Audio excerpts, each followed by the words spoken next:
We're just, we're proceeding through the White Vault, right? We're trying to find a thief. Meanwhile, we're being thieves. Totally murder hoboing it up in here. Yeah, exactly. Rook and Nightingale have a couple points of damage each. Remy has 1 point of damage, but other than that, we're pretty fresh.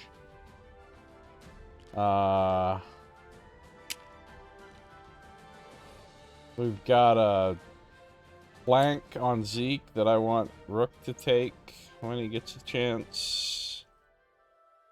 We've just loaded up into the gloom. Let's see, I'm just double checking to make sure the tiles and things are all placed according to the book. And it would appear that they are. Weird stone tongue guy sticking out there at the end. This is our first opportunity for an achievement. Achievement! Okay, let's see what it says. End conditions, blue exit. Don't be defeated. Achievement, not quite unkillable. If the Earthlow is defeated, read the following hidden text. Oh, we're gonna defeat it. What? I think we're a bunch of scrubs here? Blue loot. Oh, don't go ahead. Okay, as you go deeper this into Earthlow is insane. Yeah, they're pretty tough. They're pretty tough. Sorry. Yeah, go ahead. As you go deeper into the White Vaults, you are greeted by a pack of cave sickles. You draw your weapons and prepare to fight when a rumbling causes you to pause. Further in the distance, something lumbers around a crumbling pillar. An Earthloa emerges and stumbles towards you. With a quick glance to your comrades, you commit to the fight. So long as you can defeat these cave sickles before the horrible rock creature gets too close, you should be fine. We're gonna be fine. Perfectly safe. How do you want to divide up the monsters? Well, I have never seen the Earthlow before. I would like to try that one, and then... Alright, I'll handle the, all the sickles, I guess.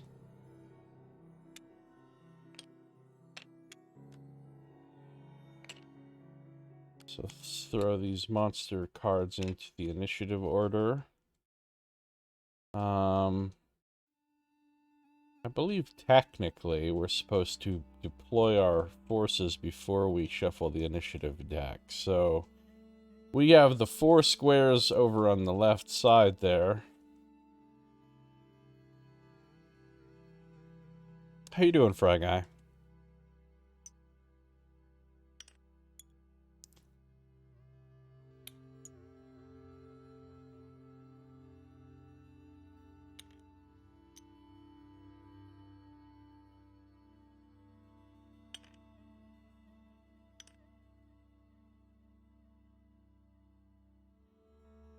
Earthloa.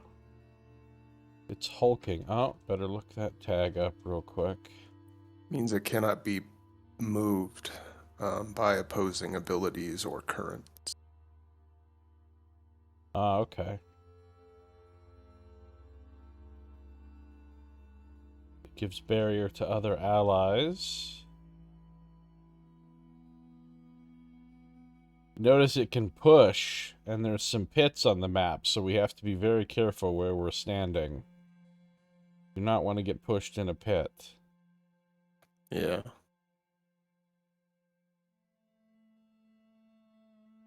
Also paralyzed. Nice. Also, it has 5 armor. Also, it has 2 deal dice for damage. Good times. We might want to consider dropping the 2 planks we have over the pits here in this room and just creating like a safe space where we could fall back to. I don't love that idea, but shouldn't be necessary as long as we're careful. Because when it pushes you, it's always going to push you in a straight orthogonal direction away from it. So as long as you know you're standing somewhere where you can't get pushed into a pit, it shouldn't be a problem. Oh, so push doesn't operate like diagonally or anything? No. Okay.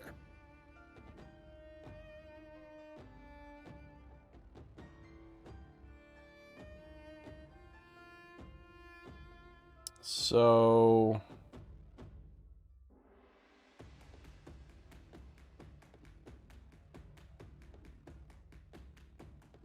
I guess we're ready to start, yeah? I think so, yeah. Alright, let's shuffle the, How's it playing tabletop games is similar? Great. Tabletop Simulator is a fantastic program with incredible functionality. Lots and lots of... It's very easy. It's easier to play using this than it is with real physical components, basically. For the most part. There's got to be a slight learning curve controlling things. There is, but it's not much of a learning curve. All right, Yeah, let they me... have a very basic tutorial that gets you set up really well. Looks like Zeke goes first. The thing about the Earthflow is he's always going to activate, because he's got that otherwise move towards nearest opponent at the bottom of his card. Yeah. So he's going to be coming no matter what. So I say we try to draw these sickles to us, you know, rather than rushing in. We don't want to fight him on the middle tile. We want to make him have to slowly trudge all the way over here, right? Agreed. So if we're going to draw the sickles to us, then we shouldn't move forward too much. Let's see. The sickles, if you're within range 4, they make a 4 attack and then they move to you. So maybe getting within range 4 could be good. But Zeke has his crossbow that has a very poor range.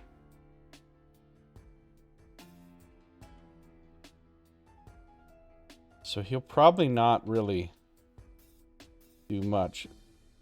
Rook does get to go before the sickles, though, so Rook can get out in front, basically. So Zeke might move up a little bit.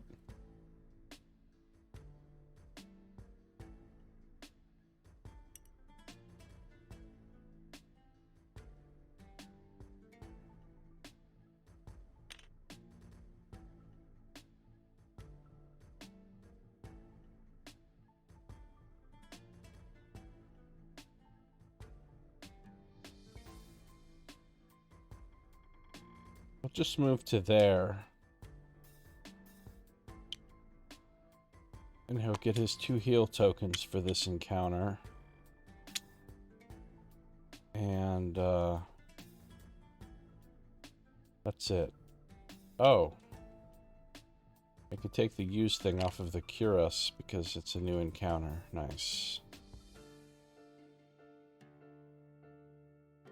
So it's the Earthflow's turn. Okay, well, the only AI step that it's got is moving towards the nearest opponent. So it's going to do this as intelligently as a player would, right? We're not going to get bogged down in hindering terrain here just because technically that's a more direct path. Right, I would say it's going to take the most efficient route. So it only has movement of 4, but there it is. Alright, he's making his way. The Nightingale, I'm going to move her.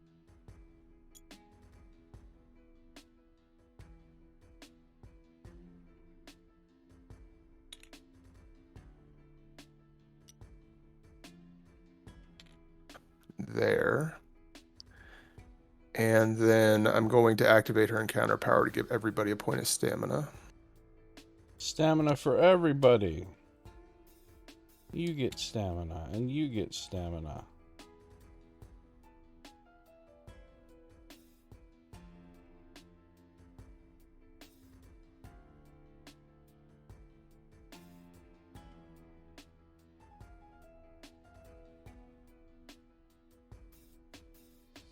Actually, I'm wondering if we want to hold off on that until the next round, because we all are just seem to be getting into position here.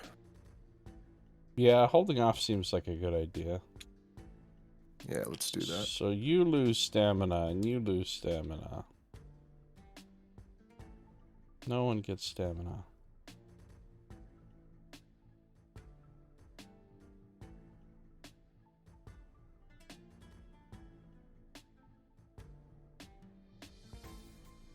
Yeah, okay, I think that's all she's going to do.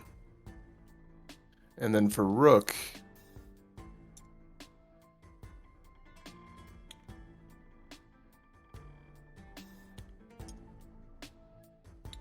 thinking here is a decent spot. Yeah. It's a wonderful spot. And then I'm going to spend a stamina point to do the re-equip action and steal a bunch of stuff from Nightingale. Okay.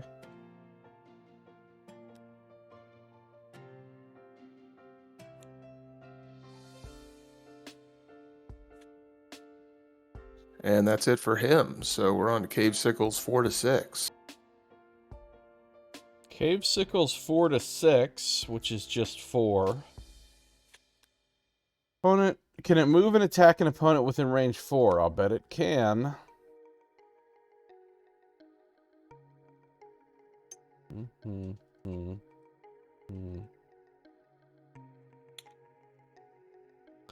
It'll move right to here. It'll attack Rook. Is he dodging or no? Yes, we will exhaust our defensive core to dodge. So this guy's got 3 allies within SOI. Meaning he's actually rolling teal, orange, black.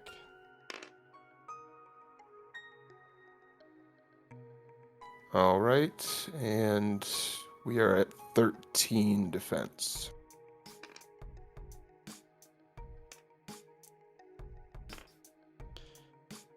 Teal, orange, black.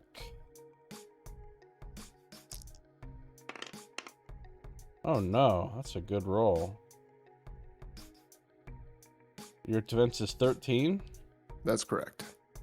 It's a hit of 1,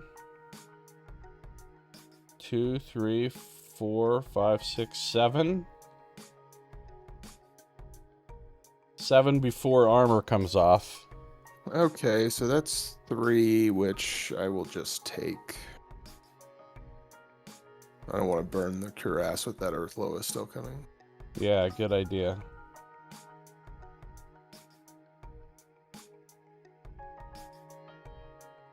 Alright, so that was Cave Sickle number 4. 1 through 3? Alright, Cave Sickle number 1 has Rook within range 4. So he starts with an attack. He's also rolling all these dice. If you're dodging again, go ahead.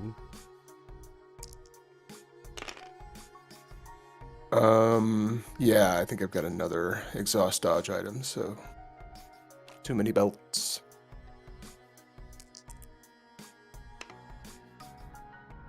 Oh, okay, so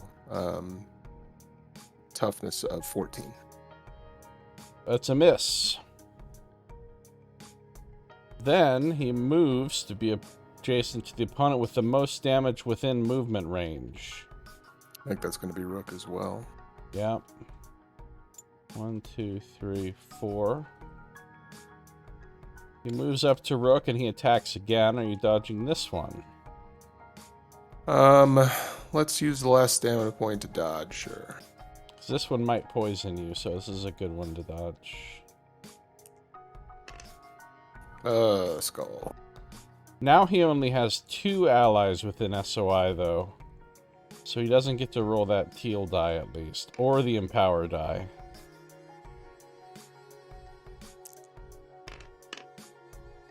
So he got a 10. That's exactly your defense, right? It is, yep. Oh, so yeah, his damage doesn't get through your armor then. Which means you could counter if you have a way to do so. I do not believe... yeah, I do. I'm going to exhaust the shield And the Warhammer to do an empowered counter. Sweet.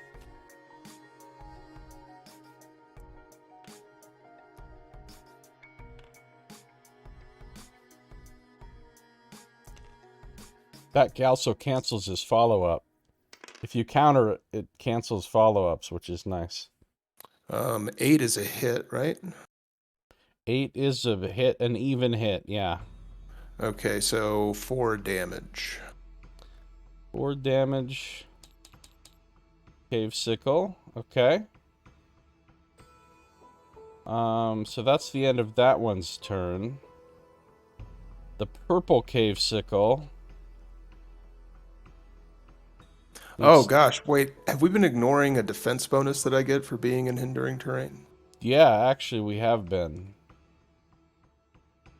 Okay. So you would have taken one less damage the time you took damage. Okay.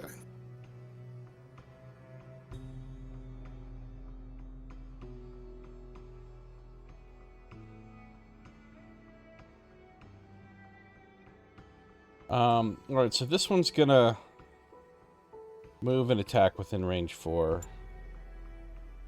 Just moves to here.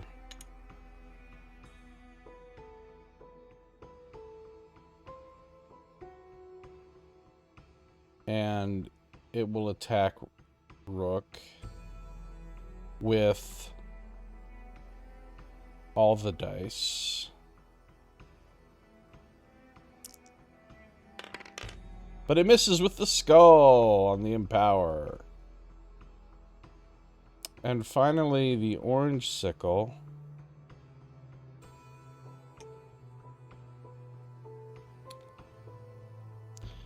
We'll move up to here and attack Rook with ranged.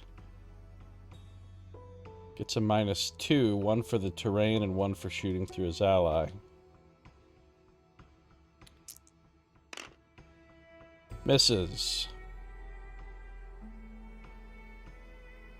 So you're good. Sickles are done. Okay.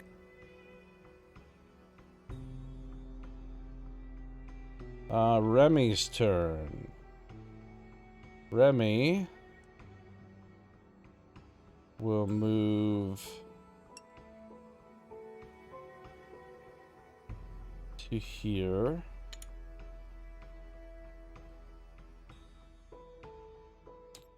She will attack the cave sickle, spending 2 stamina.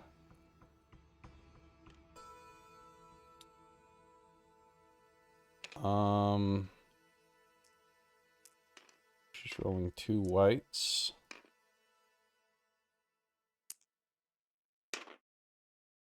Five and a 2. Using Hammer Helm, she will re-roll the 2.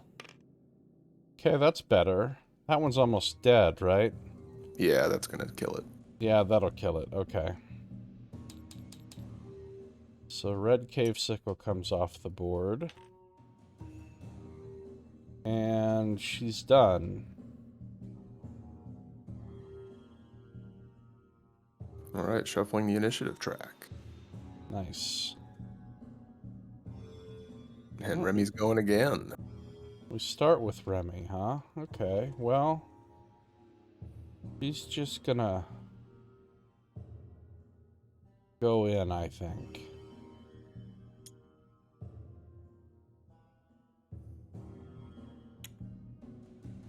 Move to here, and attack. That'll take all 3 of her stamina.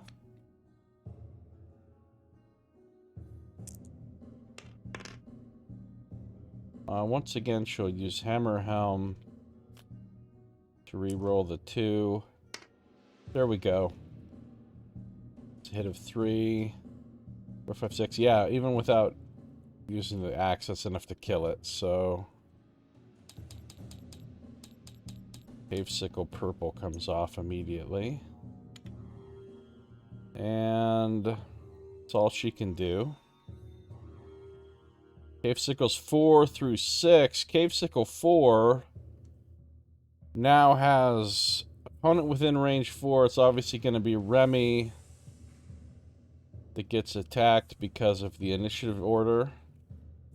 So Remy will Dodge this with too many belts, making her defense a 12, making her defense a 13. This guy's only got one ally within SOI, so he rolls white, orange.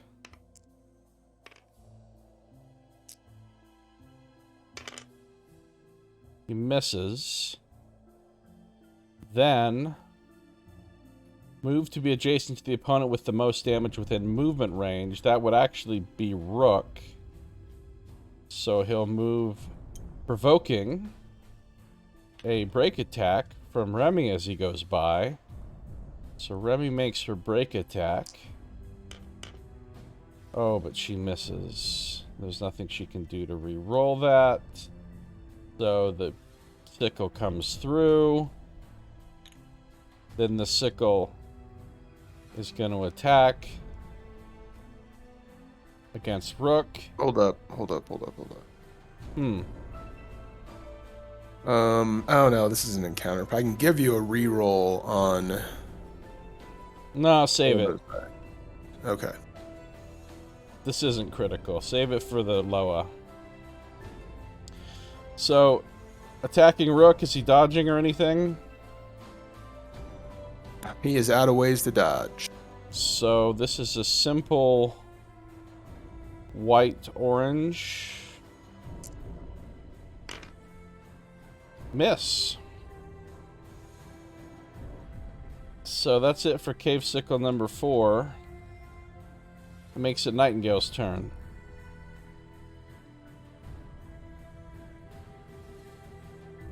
Okay, well...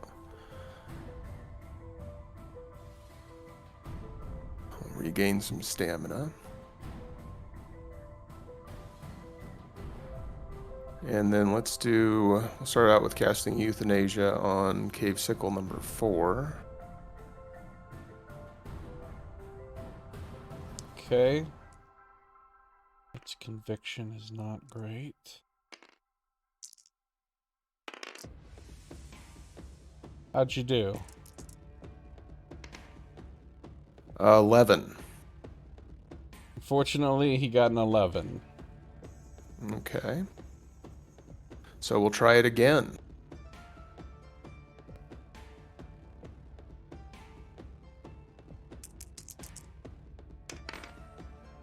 10. I'm sorry, 11 again. Failed. I failed or he failed? He failed. Which means your spell worked. So okay. It does 6 damage, right? Yeah, it does 6 damage. So that'll just take him out. Yep. So Cave Sickle 4 is dead.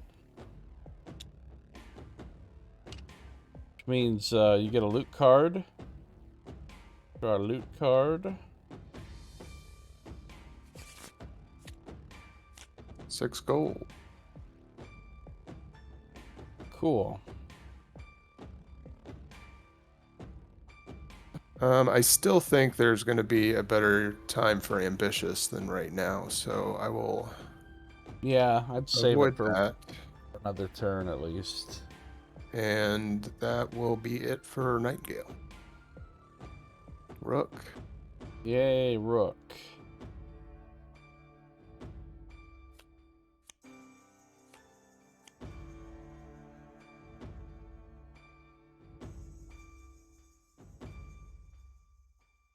I think Rook's just gonna... He can Courage Stifle from where he is, right?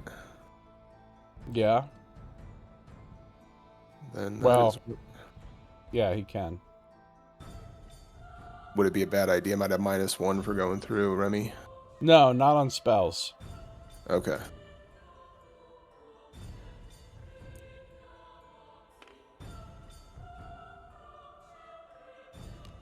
I will let's exhaust the Warhammer too. Actually, is there any reason to do that?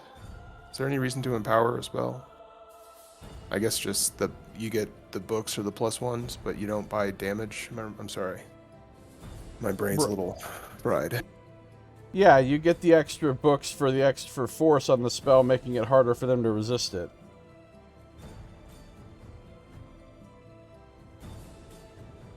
So yeah, I'm going to go ahead and empower the spell and then attack the last cave sickle there.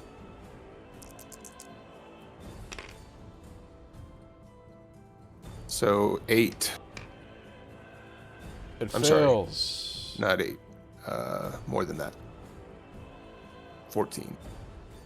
14 is much more than 8. Yeah. He dies. Okay, yeah, he's dead. Another loot card.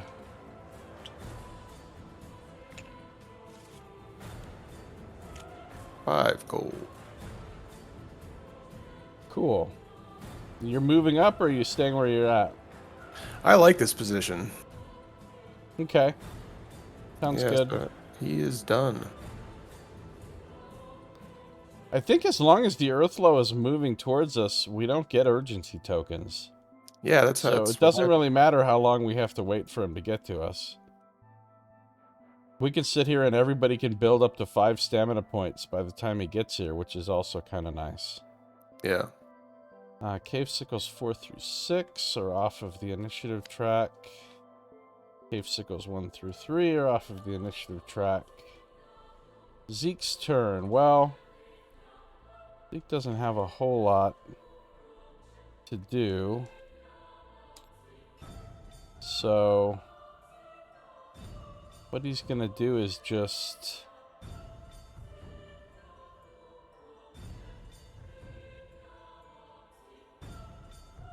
he's going to move up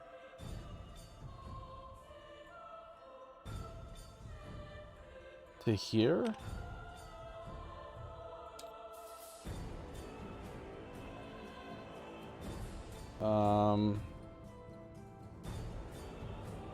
If you desire, you can take that plank from him next time. Okay. But then he's just going to wait right there. I do have one plank on Rook right now. I can carry Oh, around. Rook has a plank, huh? Yeah. I don't know if that changed your thinking. Well, maybe Nightingale wants it then. I don't know.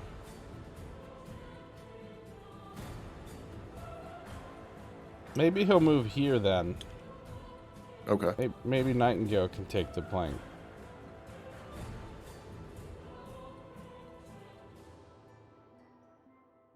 If she wants to. It's fine if not. He's in a good spot, I think. So the Earthflow is gonna move. Yep.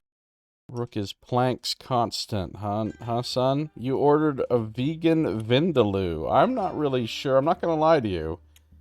I'm not really sure what a vindaloo is. Bet Tim knows. Very spicy Indian curry. Okay. That doesn't sound like... and now I know why I don't know what it is. It sounds like something I wouldn't like. The hottest thing I've ever eaten in my life was a vindaloo curry. I don't like stuff that's too hot.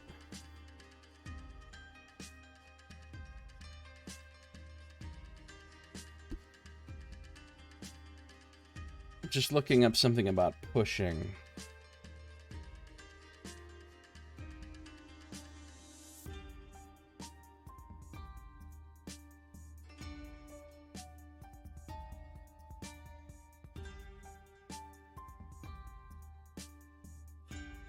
Okay. So, like, if Rook gets pushed back into Zeke, he takes irreducible damage for each square that he couldn't move, but the person you're pushed into doesn't take the damage also. I was just curious That's good. how that worked. You like burning your candle at both ends or your moist holes as it is? Wow, okay. It's, one way of putting it. To coin a phrase. Yeah, so that's as far as the low is gonna move, huh? That is it. No, one more, I think.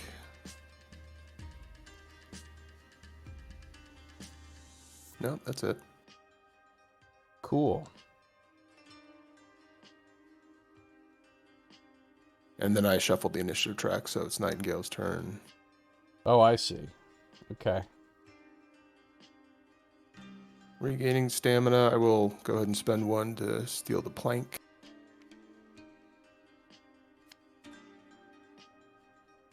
And that's all she'll do. Plank take. Remy. Plank take, dude. It's related to branch take. Yeah, similar. Plank take. What are we gonna call it? Branch take. Good old Brad. He was delighted that day.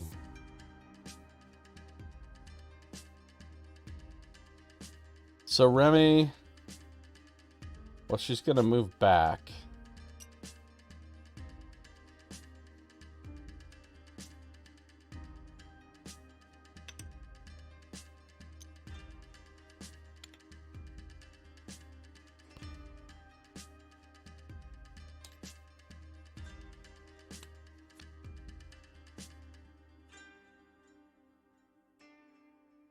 And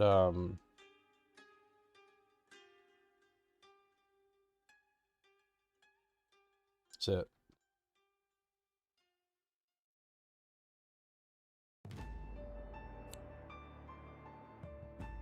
And Rook's done. All right, the Loa's gonna move.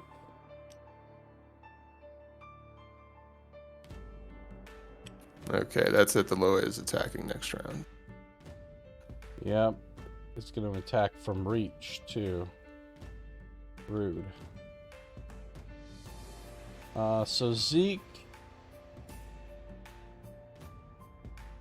There's no way for him to attack the Loa and then get to any kind of safety.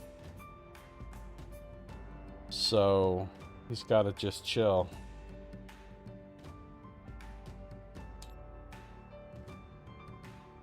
All right. Shuffling the initiative track.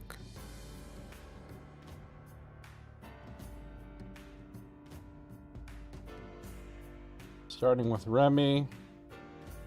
She's just gonna collect her stamina and call it a day. Zeke, oh man, everybody's going before. Zeke's gonna do nothing. Yeah. Loa. Okay, so there are no allies. There's not more than one opponent adjacent. Can it move and attack an opponent within reach 2? Yes. So move to be within reach 2 of the nearest opponent. Then make a melee attack within reach 2.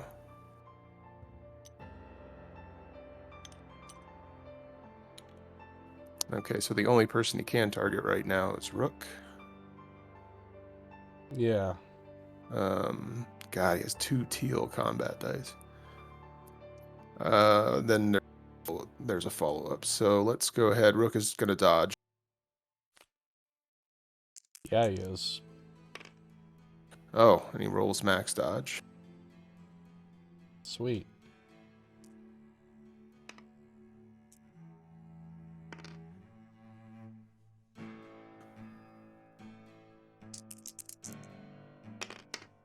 Yeah, And well, bonuses. they're obviously not the same kind of Loa as from Voodoo. There's actually lore about the monsters on the back of their cards. Lores are like these spirits that are trapped within gems, and then what they do is they form bodies around themselves out of what's around. So like out of water for water Loas or out of earth for earth Loas. So the big earthen monster is not actually the Loa. The Loa is a spirit living in a gem. It's just created this body temporarily to use.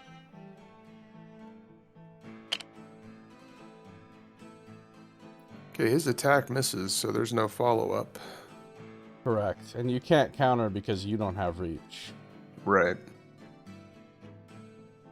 So Nightingale. Alright. So she's gonna get up to full stamina, and then we're gonna go ahead and we're gonna attack.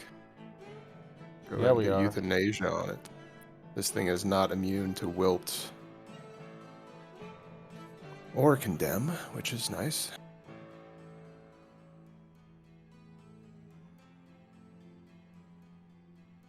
I'll spend an extra point to empower it. Yeah, you will. 11. The Earthloa is rolling 2 white for conviction. Are you using your staff thing or not? Oh yeah, I forgot about this last time. Oh yeah, they have terrible conviction. That's right. That's their weakness, is magic.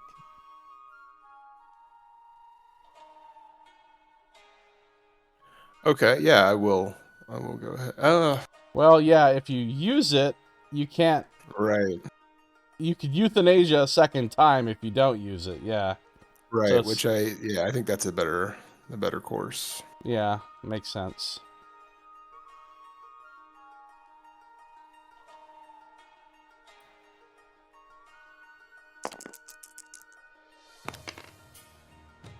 Uh, 10, so he fails to make his conviction check.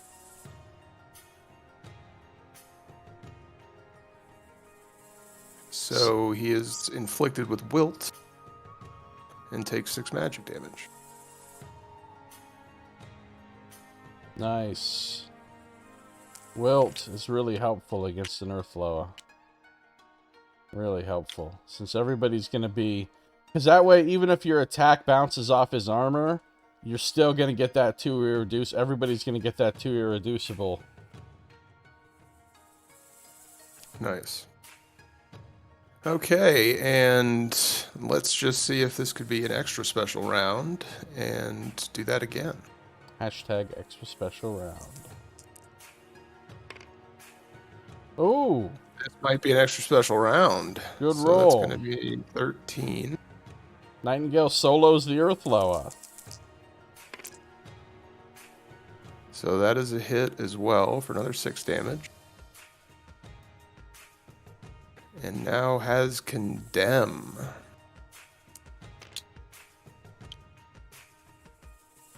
So on his turn, he could just die.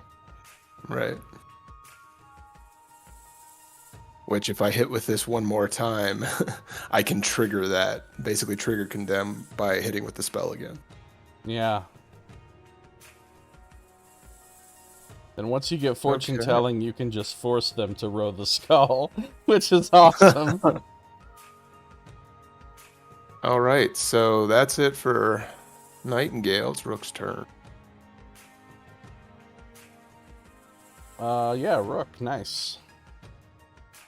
And Rook's got big magic damage he can deliver as well. Honestly, Rook and Nightingale can kill this thing easily without any help from the other two. All right, so yeah, we'll go ahead and empower Courage Stifle here.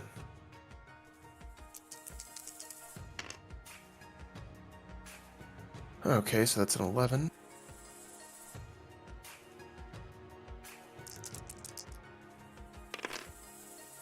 Oh! And lucky. Fails. So yeah, it takes he takes 8 damage. That's a kill. You already killed him. That is. Okay, so he's dead. They're like, oh, unkillable Earthloa, so dangerous. So hard to kill, it's an achievement. Whatever, it only took 2 people's turns. Destroyed. All right, we've got some text. Yeah, we do. The Earthloa crumbles before your might. Gain a random mundane relic. You also get a normal loot card as well.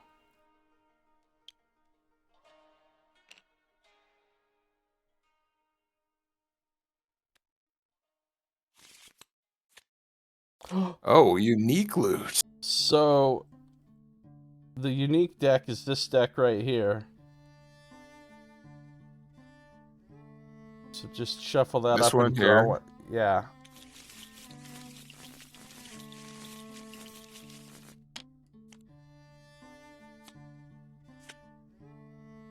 Sentient bodysuit. Oh, this is nice. Oh, that is nice. What kind of... It's an accessory, right? Yeah.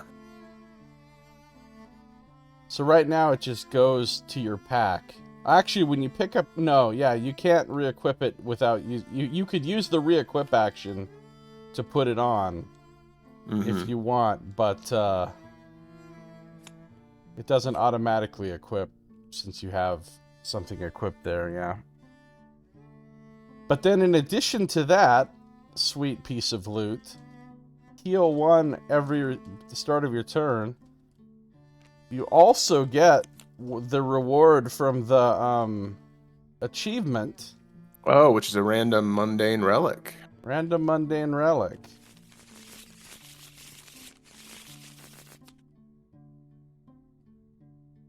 That's the same one he already has. Which one did you get? Fate Engine. There's no rule that you can't equip more than one of the same thing. Oh, nice. So you could have 2 equipped and you'd get both conviction upgrades and you could use both of those per encounter abilities. I'll have to leave it that way for now. So you just got some good stuff from this thing. Yeah. Can't believe we've gotten lucky with item loot and unique loot. I mean, those cards are hard to draw, considering there's 30 cards in the loot deck. And there's only 3 cards out of 30 that give you an item. And we've drawn, what, 2 monster loots, a couple of item loots, and a unique loot already? Yep. I was never that lucky.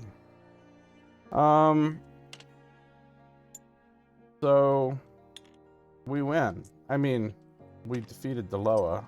We still have to collect the blue loot and get to the exit, but nothing else. Well, we don't know what'll happen when we collect the blue loot, actually. It's possible that something else will spawn. Okay. Well, then I guess Rook still has his movement.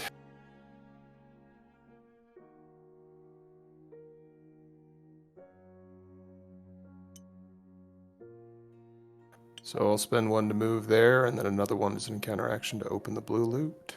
Blue loot!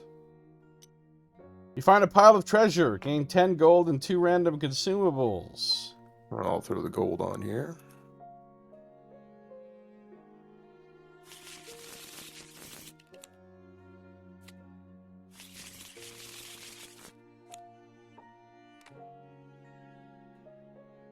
Oh, those are 2 good random consumables. Yeah.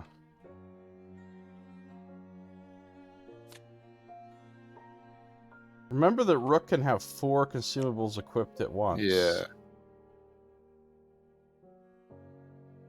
And then you can have 3 items in your pack.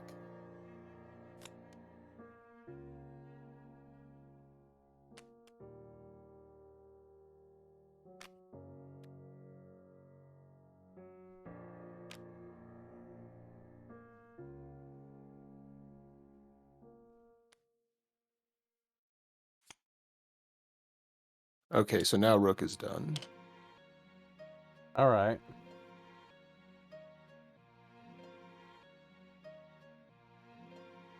But it's Rook again.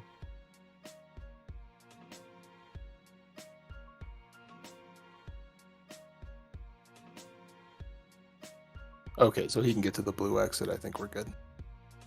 The nice thing is you could just carry that sentient bodysuit around in your pack, right? Keep the belts equipped, but then once you take damage, you can re-equip to the bodysuit for 1 stamina point and start healing. You know what I mean? Yeah.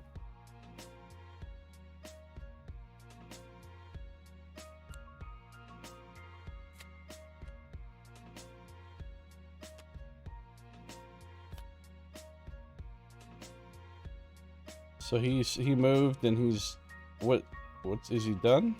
No, he hasn't moved yet. No, yeah, he hasn't done anything. Like I said, I think he can get to the blue exit with his movement, so I think we're probably good to clear it. Oh, okay, he can get there? Cool. Yeah. What happens? Hey! Each party member gains 1 XP, then restore adventurers. Oh, achievements. We got the first achievement. I'm checking it on our box here. So everybody gets an XP. We're up to 5. And we get to restore adventures. So everything resets. Damage comes off. Blah, blah, blah. Stamina goes back to 3. We can also trade items now since we're restoring adventurers. If we want to trade any items.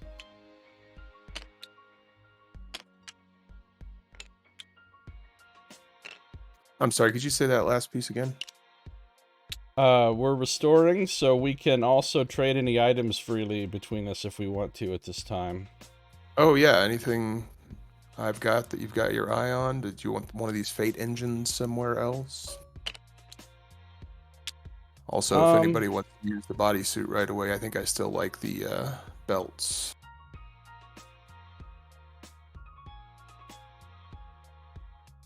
I would say, I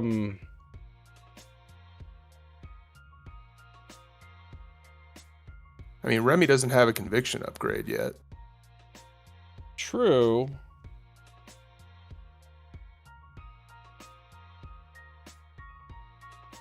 I would say if we're trying to keep Rook being the one that takes most of the attacks, it's not bad for him to have both at this point. Maybe Okay. we'll redistribute later, but I think for now... Are we good on the distribution of consumables? Oh, speaking of consumables, Zeke and Nightingale both get to pick one from Utility Core. That's right. You can go ahead and select yours first.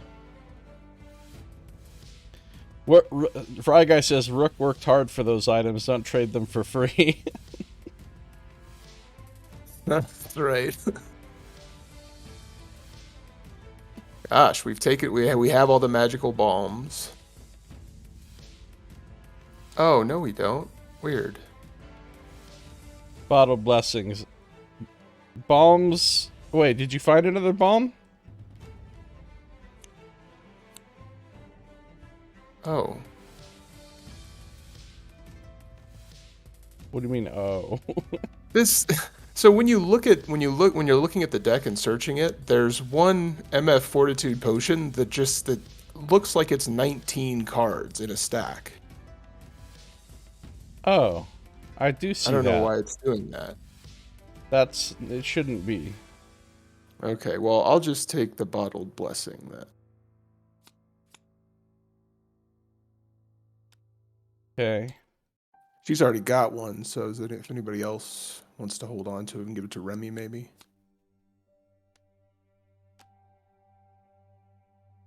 I'm gonna take a bottle blessing too, since it's the best thing to take after bombs and planks.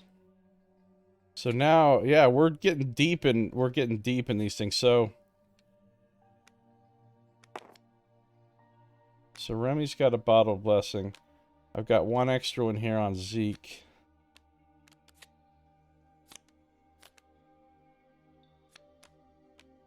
Does Nightingale have a bottle blessing?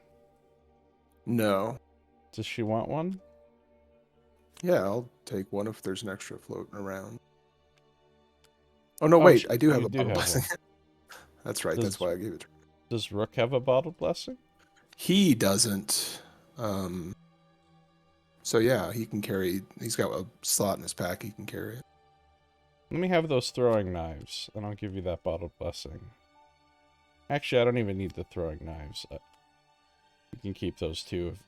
Unless you have too many items over there. No, he's at capacity.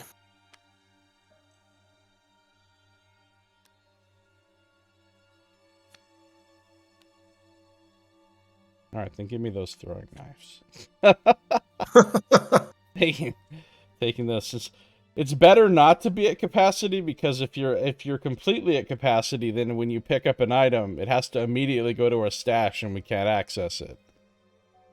So it's good to always have like a slot free in general, you know what I mean? Yeah. If possible. I mean, eventually everybody's gonna be so full of so much stuff that that's not gonna really be, but...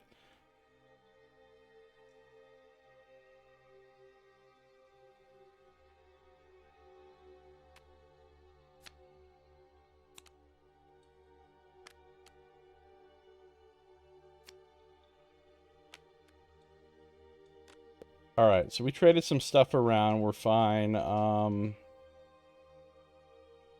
everybody's healed, blah blah blah. So yeah, we get to move on to Getting Cocky, page 35.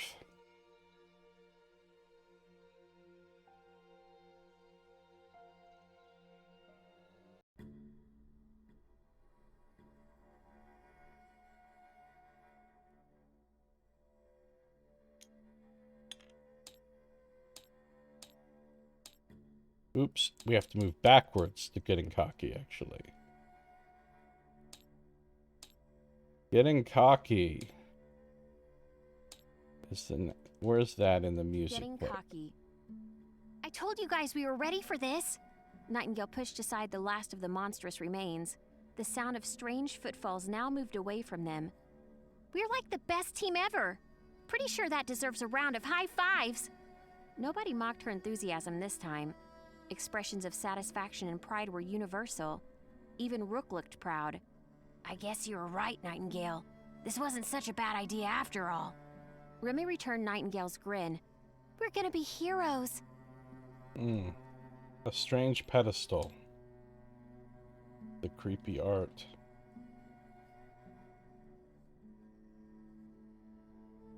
A strange pedestal. Just for scale, notice there's like a whole person here in the foreground of this picture.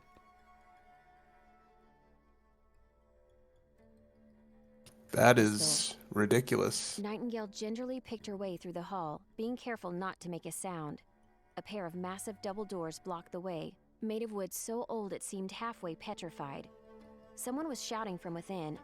Nightingale felt lucky that the intruder was making enough of a racket to find in the dim light. Nightingale was certain it was the thief. Who else would be down in the vaults? She peeked through the partly open double doors and leaned around the edge of the doorway so she wouldn't alert the thief to her presence. Upon seeing what was in the room, Nightingale immediately froze. She fought back the urge to scream, which turned halfway into a gag as she stared at the abomination that filled the center of the room. It looked like a head 30 feet tall with skin rotting and pale. Strands of matted, oily hair clung to its clammy flesh, and grasping limbs sprouted from random points along the scalp. They were like dozens of thick arms and fingers that writhed like a centipede that had been cut in half with a shovel. The room was large and mostly devoid of furnishings, except for some sort of pedestal that sat on the far side of the grotesque monstrosity. I have the right of salvage. A man stood with his back to her, separating her from the monster. Nightingale mused that this must be the thief. He was attempting to claim whatever was on the pedestal behind the horrible creature. He sounded far more confident than she would have been. You can't stop me. The creature laughed, throwing back a jaw that hinged open to reveal more appendages. Every pale digit had become a row of glittering teeth. It wasn't laughter as ever Nightingale had known it before. It was like the last breath of the dying, shifted octaves lower and much louder. I am Hografar, Lord of the Vaults. I have right to every treasure here. Not this one, the thief said, stepping forward. Curiosity fought against her fear, and Nightingale moved closer to get a better look at what the thief was trying to steal. Atop the pedestal, she could see a rather benign-looking shard of rock. Its faint glow reflected a red hue from the cushion it was on. It looked as if it was placed deliberately, but by whom she didn't know. You have no use for such an artifact, the thief started yelling now. Let me pass, and I'll make it worth your while. The creature Hographer furrowed its obscene brow as if contemplating the offer. Then something tumbled across the ground.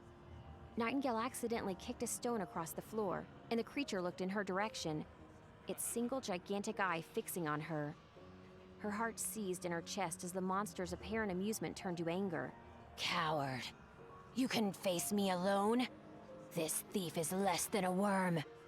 It raised one of its massive tooth-filled mouths at the end of an elongated finger as thick as Rook's torso. Nightingale tensed. Get back! Her shout came too late. There was a harsh tearing sound like she might have heard in a butcher's shop as Hographer ripped open the man's belly. Blood sprayed through the air with an audible gurgle. The thief fell. No! Her body moved on instinct, and before she knew what was happening, she was sprinting towards his limp figure. Get away from him! Her friends jumped into action as well. She felt a surge of pride filling her, knowing that she hadn't been abandoned. The monster swept aside their blows like it might an annoying insect.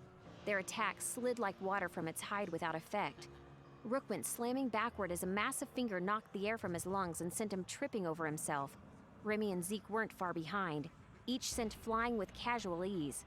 Nightingale charged, leaping with her weapon outstretched, but it caught her in midair with a swipe, smacking her across the middle and tossing her through the air like a child's toy.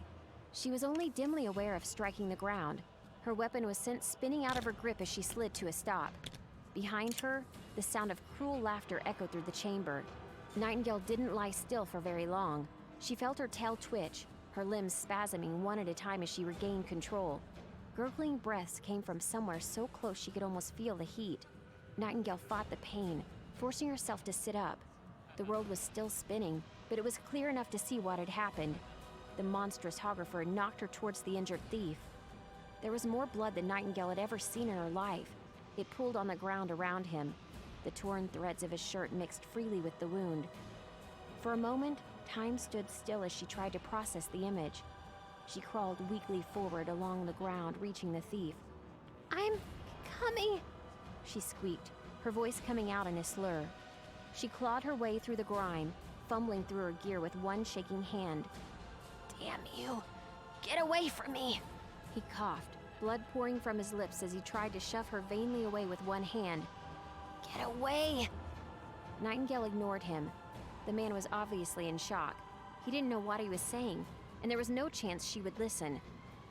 "I'll stop the bleeding or something." She searched desperately for the source of the blood pooling from his wound. She pushed but couldn't manage enough pressure to do anything but cover her hands in warm, thick fluid. The man's skin was pale, his insides open and exposed. Every second brought another pulse of blood, some splattering on her bare skin. Get away!" The man's breathing was slowing to a dull rattle. He pushed on one of her legs, but the gesture was as futile as her attempt to stem the blood. "I'll help you," she insisted again, leaning closer. There was probably healing magic for a wound this terrible, magic that someone who'd actually earned a spot in the Demiurge would know. "Malum." The word came out in a hoarse rattle, bubbles foaming at the thief's mouth as he gasped. He suddenly shook one last time, then finally fell still. Nightingale watched him die. There was a moment of silence. She didn't notice that her friends were still stunned from their blows. She didn't think about the horrible monster behind her. Nothing made sense as she stared down at the body. Then something started to hiss and bubble in front of her. The corpse wasn't still. Something darker than blood seemed to be leaking from his face. Nightingale pushed away from him, blood still coating her arms and soaking into her clothes. A few moments proved the tar-like ooze was not leaking. It was clawing its way out, pouring out of the man's mouth and piling up atop him. It surged from behind his eyes, out his ears, and out the pores in his skin. She only had a second to see it. The black mass sloshed about within itself, and with each movement, strange lights flickered from within. It had dozens of eyes, no two alike in size or shape. They seemed to move freely, pointing directly at objects instead of pivoting to face them. Within a second, they were all pointing at her. Nightingale tried to scream as the thing surged towards her. She put her arms up, but it didn't hinder the ooze at all. It had no limbs, yet the whole thing latched onto her face like the malicious pseudopod of a feeding amoeba. Fierce cold boiled at her skin where it touched, so cold it burned. Her scream choked in her throat as the monster pried her jaws open wider, filling her mouth. The seeping tar sucked into her eyes and she could feel the pressure of it pushing into her skull. The pain was overwhelming, screaming throughout her body. The darkness consumed her vision and her mind until consciousness faded. Rook moaned. Despite the pain making every movement stiff, he knew he had to act. The creature was still here, and it could easily kill him. He had to get up. He had to help his friends. He rose, grunting.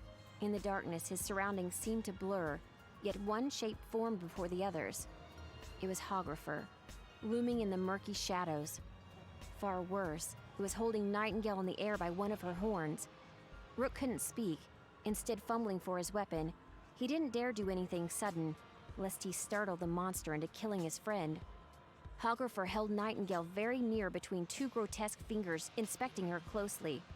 "Where did you go? Acquired a new host? Perhaps trying to hide inside of another body?" It was searching Nightingale's face with a massive eye. Rook tensed, readying for a vain attempt at an attack. After a few seconds, the monster started laughing again, and Nightingale shook vigorously in its grasp. "Damned fool," Hographer called, voice so loud that the ground seemed to shake. "She just saved my life from that parasite." Hographer seemed to be smiling through the appendages leaking from its mouth. Rook had no time for rational thought. He charged, crossing the room far faster than his size made him look capable of, lifting a massive weapon in both hands. Hographer didn't see him coming. nor did it turn towards the sound of Rook's pounding steps. Rook struck as hard as he could, aiming straight for the joint on one of the creature's fingers. The half-rotten flesh parted, spraying foul-smelling slime. Hographer screamed, its voice sounding continually shriller as it went. Nightingale landed with a sick-sounding thump at Rook's feet. Rook didn't slow as he scooped her into his arms, leaning towards the smallest, shortest door in the room. "Follow me," Rook bellowed towards Zeke and Remy. Despite their recent beating, the two were both on their feet and weren't far behind him. They ran for their lives. Rook couldn't have said where he went. At each fork and junction, he picked a direction at random, so long as the way through looked clear. The ground shook behind them, and Hographer's terrible screeching still sounded in his ears. Rook ran until his gut started to ache, oblivious to anything but the placement of his feet and Nightingale in his arms. The sound of pursuit faded to a distant echo, and only then they could stop. Rook dropped to his knees, lowering Nightingale to the ground in front of him. Zeke was first to speak, his voice so casual it sounded forced. "Did either of you catch the way we came?" No." Remy dropped to the ground beside Rook, nudging at Nightingale's cheek with one hand. To Rook's great surprise, Nightingale started coughing. She whimpered like an injured animal. Her eyes opened, and for a quick instant they seemed cloudy. "What happened?" she moaned. "Are you all right?" Rook asked, his voice low. "Are you kidding?" Nightingale shook her head once as though trying to shake water out of her ears. "What the hell was on that pedestal that was worth fighting a monster like that? And what was that horrific dark creature that came out of the dead thief?" Everyone gave her a strange look before Rook asked, "Something came out of the thief? What do you mean something came out of the thief? I only saw the giant head Hographer." Nightingale shook her head trying to remember, but it was all a blur. "Oh God, I'm not sure." "Yeah, well, we have bigger problems to worry about now." Zeke gestured around the little room, some kind of old storage area off the main hall by the look of it. "We're lost. I was trying to keep track of where we went, but I don't have a goddamn clue anymore. That thing..." "We get it," Remy sighed. "This place goes down as deep as the towers go high. That's what they say. Thousands and thousands of rooms, and at least one of them has a gigantic monster that's probably looking for us right now." Zeke offered Nightingale his hand and helped her stand. She swayed on her feet, but only a little. "You've got any smart ideas, Rook?" Zeke pulled what looked like his last crumpled cigarette out. Rook sighed. "I've got one idea, but you guys have to be cool about it. Nobody freak out." "Nobody freak out?" Nightingale still looked drained, but there were a few bright twinges around her cheeks. "You serious, Rook? After meeting... what did it call itself? Hographer?" "Okay, right." He reached up to his neck and removed the amulet that hung there. "Suri?" He didn't say it so much as he thought it, calling out through the strange amulet with focused will to a place he never should have touched. "Yes, Rook?" As usual, the answering voice came almost instantly, created from nothing, yet audible by everyone nearby. "You sound upset." "I am," Rook said to the empty air all around them. "Do you have the strength to manifest now?" The reply came with a little reproach. "There are 3 others in the room with you. When we first spoke, I told you my kind was forbidden in your world, and both of us would be in great danger if your kind learned of our friendship." Rook glanced once at each of his friends in turn, Nightingale still looking like she'd been wrung out, Zeke forcing himself to be calm, and Remy was shaking with nervous fear. He sighed. "I trust them, Suri. We need your help." "As you wish." Light began to glow from the amulet, a magenta that overwhelmed the gloom and grew bright enough to radiate through the open doorways around them. Rook was numb to the wonder by now, though he couldn't miss the shocked expressions his friends had as the light grew so bright it seemed to take solid form. Rook knew little of Suri. Every time they had been together, she had taken this shape, greenish and vaguely human, with a body of radiant energy that blurred into swirling light the lower you looked. Her hair was electric blue and waved as though in an invisible wind. "Whoa!" Zeke's cigarette hung limply from his mouth as his eyes widened. "Hi!" Suri bounced on nothing, though she never got more than a few feet from Rook. The amulet continued to glow, though it had dimmed down to something far more tolerable. "Everybody, this is Suri." Rook waved towards his friends as he introduced them. The spirit darted, a little nearer to each one as he named them, examining each from head to foot. She didn't offer to shake hands or anything else similarly polite. How did... Rook cut Zeke off with a tired gesture. Later, he turned, fixing his eyes on the glowing spirit. Suri, we're completely lost down here. Can you help us find a way out? Remy gasped as Suri vanished. Did she just leave us? She said with a concerned look. Rook shook his head. It's complicated to explain. If she left us, the amulet wouldn't be glowing. Before he could explain further, Suri returned in a bright flash of purple light. I found the way, Suri grinned, pointing with one hand at a nearby open door. A glowing trail formed in that direction. Best get moving.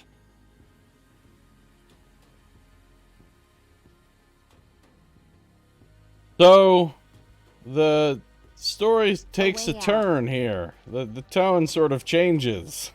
Yeah. Now we have horrific nightmare entities and people getting disemboweled and some kind of horrific sliggin beast forcing its way down Nightingale's throat. I'm sure that won't have any long-term consequences or anything. Sure, it can be safely ignored. Yeah, it'll be fine. It'll be fine. Take some Tums. You know, take some Tums. You'll be all right. So things have started to get darker. Now we're lost in the vaults, and Rook has had to reveal his otherworldly friend Suri to the others, as pictured on his card, so that they can try to find their way out. So continue to a way out. Page 32. That's a lot of pages back.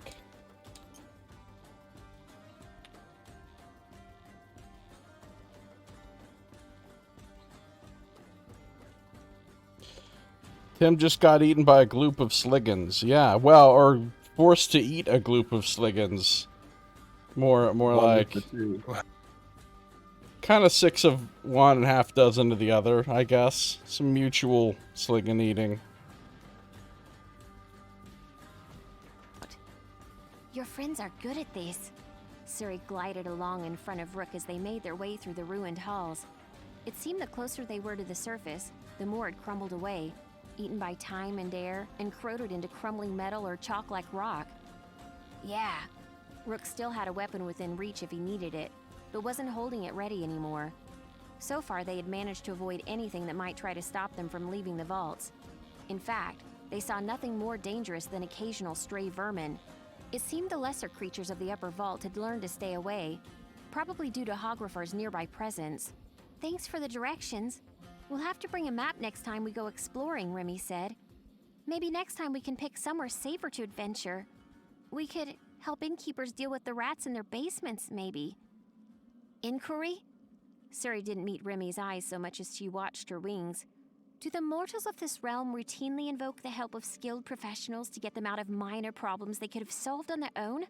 Wouldn't involving experienced instituted graduates be an unwise investment of your time? No, Zeke grunted. On Earth they did. People on Middara usually have more sense. Zeke left a trail of smoke behind him. Rook wondered where this new cigarette had come from, but took it as a good sign. They were recovering from their experience, except maybe Nightingale. Her skin was strangely pale, and she took every spare moment to rest that she could. Suri slowed a little as she considered Zeke's words, then shrugged. It was one of the first gestures she had learned to imitate, though Rook still wasn't sure if it meant the same thing to her. This is the way out. The security bar on the other side is unlocked, so you should be able to open it. She gestured at a strange section of wall where intricate metal clamps anchored to a round metal door. There had been words written here once, but Rook couldn't make them out anymore. They pushed together, and the rusting door squeaked slowly open, letting them out into the ground surrounding the white spires. Zeke led the group towards his family manor, and nearly 20 minutes later they had arrived at the Zhang House, a large white building Zeke called home.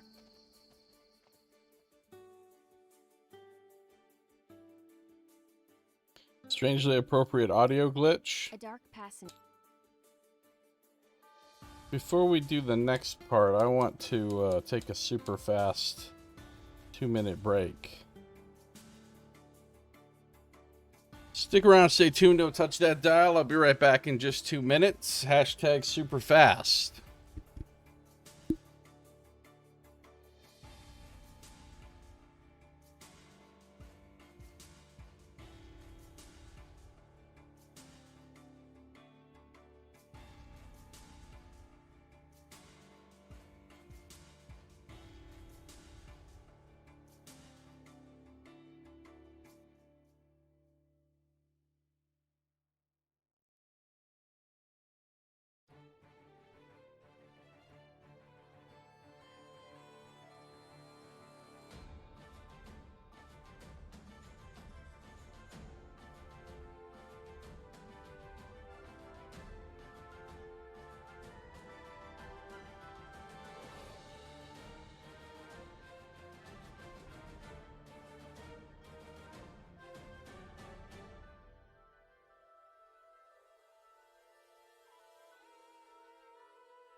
Hello, hello, hello. Hey. Hey, I'm back. You ready to proceed? Yeah, let's do it. All right. Nightingale collapsed onto the ground, pressing her face against it for a few seconds. She was fairly certain she'd never been happier to be away from adventure in her life. We made it! Thank God! She let out an exhausted sigh. Behind her, Suri's voice was barely a whisper. What is this place? It seems to be humming with magical energy. Zeke moved to lock the door behind them with a loud click, then turned towards Suri. My family uses it as a dorm for their kids while they attend the Institute. I've been told it was already built into the foundation of the rock when this land was claimed. It's supposed to have various magical enchantments to keep us safe. It seems it just might. Suri floated gently past Nightingale, looking between each of Rook's friends. It was very nice to meet you all. I don't think I've ever seen so much of your world at once. Perhaps it will happen again. Maybe... Zeke began, but the spirit didn't linger to hear it. There was a faint pop and a flash of purple light. The place she'd been was empty, and Rook's amulet ceased to glow. Sorry about that. Suri's a little oblivious to common courtesy. Rook offered his hand to Nightingale. Are you all right? Yeah. Nightingale took the offered hand, rising again. It was more than a little strain on her body, but she managed not to sway. I think I just need some rest. We should visit the castle first. Rook watched her, looking concerned. Zeke and Remy were watching her too. Your father has excellent doctors. After what happened... Nothing happened! Nightingale found herself tensing, her tail snapping once behind her. Even as she said it, she saw a brief image of black ichor boiling from the dead thief's mouth. Really? You mentioned that something had come out of the thief. Some kind of dark creature? Rook looked from Remy to Zeke. Did either of you see what happened to Nightingale? Nah. Zeke looked down, frowning. After that thing knocked me back, it gets a little fuzzy. Remy nodded. My dumb wings were in the way. I didn't get up again until I heard her scream. Nightingale could only remember a strange amorphous shape sprouting towards her after she tried to save the dying thief. She shivered, glancing down at the ruins of her dress. It was brown and crusty with dirt and dried blood. She tried to push the image from her mind. That thing! It called itself Hografar, right? You must have hit me first, that's all. You're fine, I'm fine. She was shaking her head. How about we don't go anywhere near my father tonight, Rook? Remember, he's the reason I went into the damn vaults in the first place. All right, Rook sighed. I'm not sure where else we would go, though. You could crash here. Zeke gestured at the living room with a lit cigarette. We've got this whole mansion and everything. Might as well use a few of the extra rooms. You too, Remy. After a night like this, you probably need as much sleep as the rest of us. Perfect. Nightingale nodded, forcing more enthusiasm into the response than she really felt. The next hour passed in a blur to Nightingale. She ducked away first to wash off all the blood and change into clean clothes. After that, she ate some leftover soup as Zeke prepared a few spare rooms for their use. Nightingale fell asleep nearly instantly. However, it was not a restful night. Nightingale dreamed of the white vaults where the floor stretched away to an endless darkness, and an alien monstrosity of writhing limbs guarded something she wanted. Hografar was there, its proportions even more hideous than she remembered. The shadows of its disparate parts writhed, all reaching for her. Nightingale watched herself try in vain to save the thief, watched him die before her eyes. Something even worse than the freakish Hografar poured from the corpse and latched onto her face. Its body a hideous mass of swirling eyes and mouths and teeth. Eventually, she saw herself collapse, overwhelmed by the agony she remembered quite well. Her dream self's eyes opened, staring at her. There was something dark behind them, an alien intelligence anathema to life as she knew it. Nightingale woke with a start, shooting up right in the gigantic four-poster. The early light of dawn streamed in from one window, filling the room with its glow. Something reached for her shoulder, blocking out the light. Nightingale jerked violently away, twisting off the bed and landing with a pained thump on the floor. She came back up a second later, panting with her weapon in hand, all trace of drowsiness gone. There was nothing there. Nightingale took a deep breath to calm herself. She set her weapon down finally, then made her way downstairs. The kitchen was busy, though not with servants or staff. Instead, she was more than a little surprised to see Remy, Rook, and Zeke already waiting. "Hey, Knight." Zeke raised a spatula in mock salute. "Feeling better?" "Yeah." Nightingale didn't meet his eyes as she lied, looking around at the mess. Eggs and flour were everywhere, along with other stains she couldn't easily identify. "Did something blow up?" "Yes," Zeke began. "No." Remy and Rook answered at exactly the same time, both looking abashed. Rook glared once at Remy before continuing. "We had some disagreement about whether animism could be used to make an omelet." Remy wiped a sheen of slime away from her face with a cloth, then tossed it onto the counter beside her. "Turns out it wasn't a good idea." Zeke scooped a fresh and completely inanimate omelet out of a pan and onto a waiting plate. "After yesterday, we weren't going to get you until everything was ready. Did the explosion wake you?" "Nah," Nightingale grinned. She helped straighten things up, then the four of them sat down to eat. It was only after she had eaten her portion and the scraps left over from everyone else that Nightingale realized just how hungry she'd been. As they were finishing up, someone knocked on the door, and Zeke left to deal with it. He returned a moment later with a familiar figure just behind him. "Khufu!" Nightingale was up in an instant, practically bouncing with energy. She loped over and hopped up around him for a friendly hug. "What are you doing here?" Khufu pried her off gently, looking a little stern.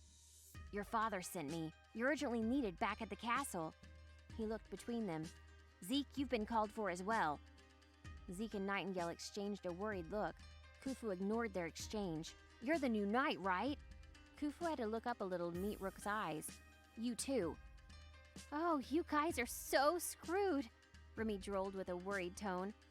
"I bet they found out what happened last night." Khufu turned, facing Remy with obvious confusion. "What? What do you mean? What happened?" Remy looked away, one of her wings twitching. Never mind. In either case, I'm not royalty and I'm not Nightingale's knight. I'm sure your family won't want me to tag along." Nightingale bit her lip, considering. It probably wasn't a good idea to antagonize her father after being summoned for discipline. She darted over, hugging Remy briefly. "I don't care." She was smiling at Remy now. "Please come with us. Forget what my father wants. I want you there." "Oh, okay." It was hard to tell if Remy looked nervous or relieved. "It's not like I've got anywhere else to be, now that we've graduated and all." "The sooner we leave, the better." Khufu glanced back at the hallway he came from. He looked a little worried now. "King Balthazar didn't say what this was about. He only said that I had to fly here as fast as I could." "I've got a pretty good idea what it's about," Nightingale groaned, running one hand through her unruly hair. So much for having enough time to get ready.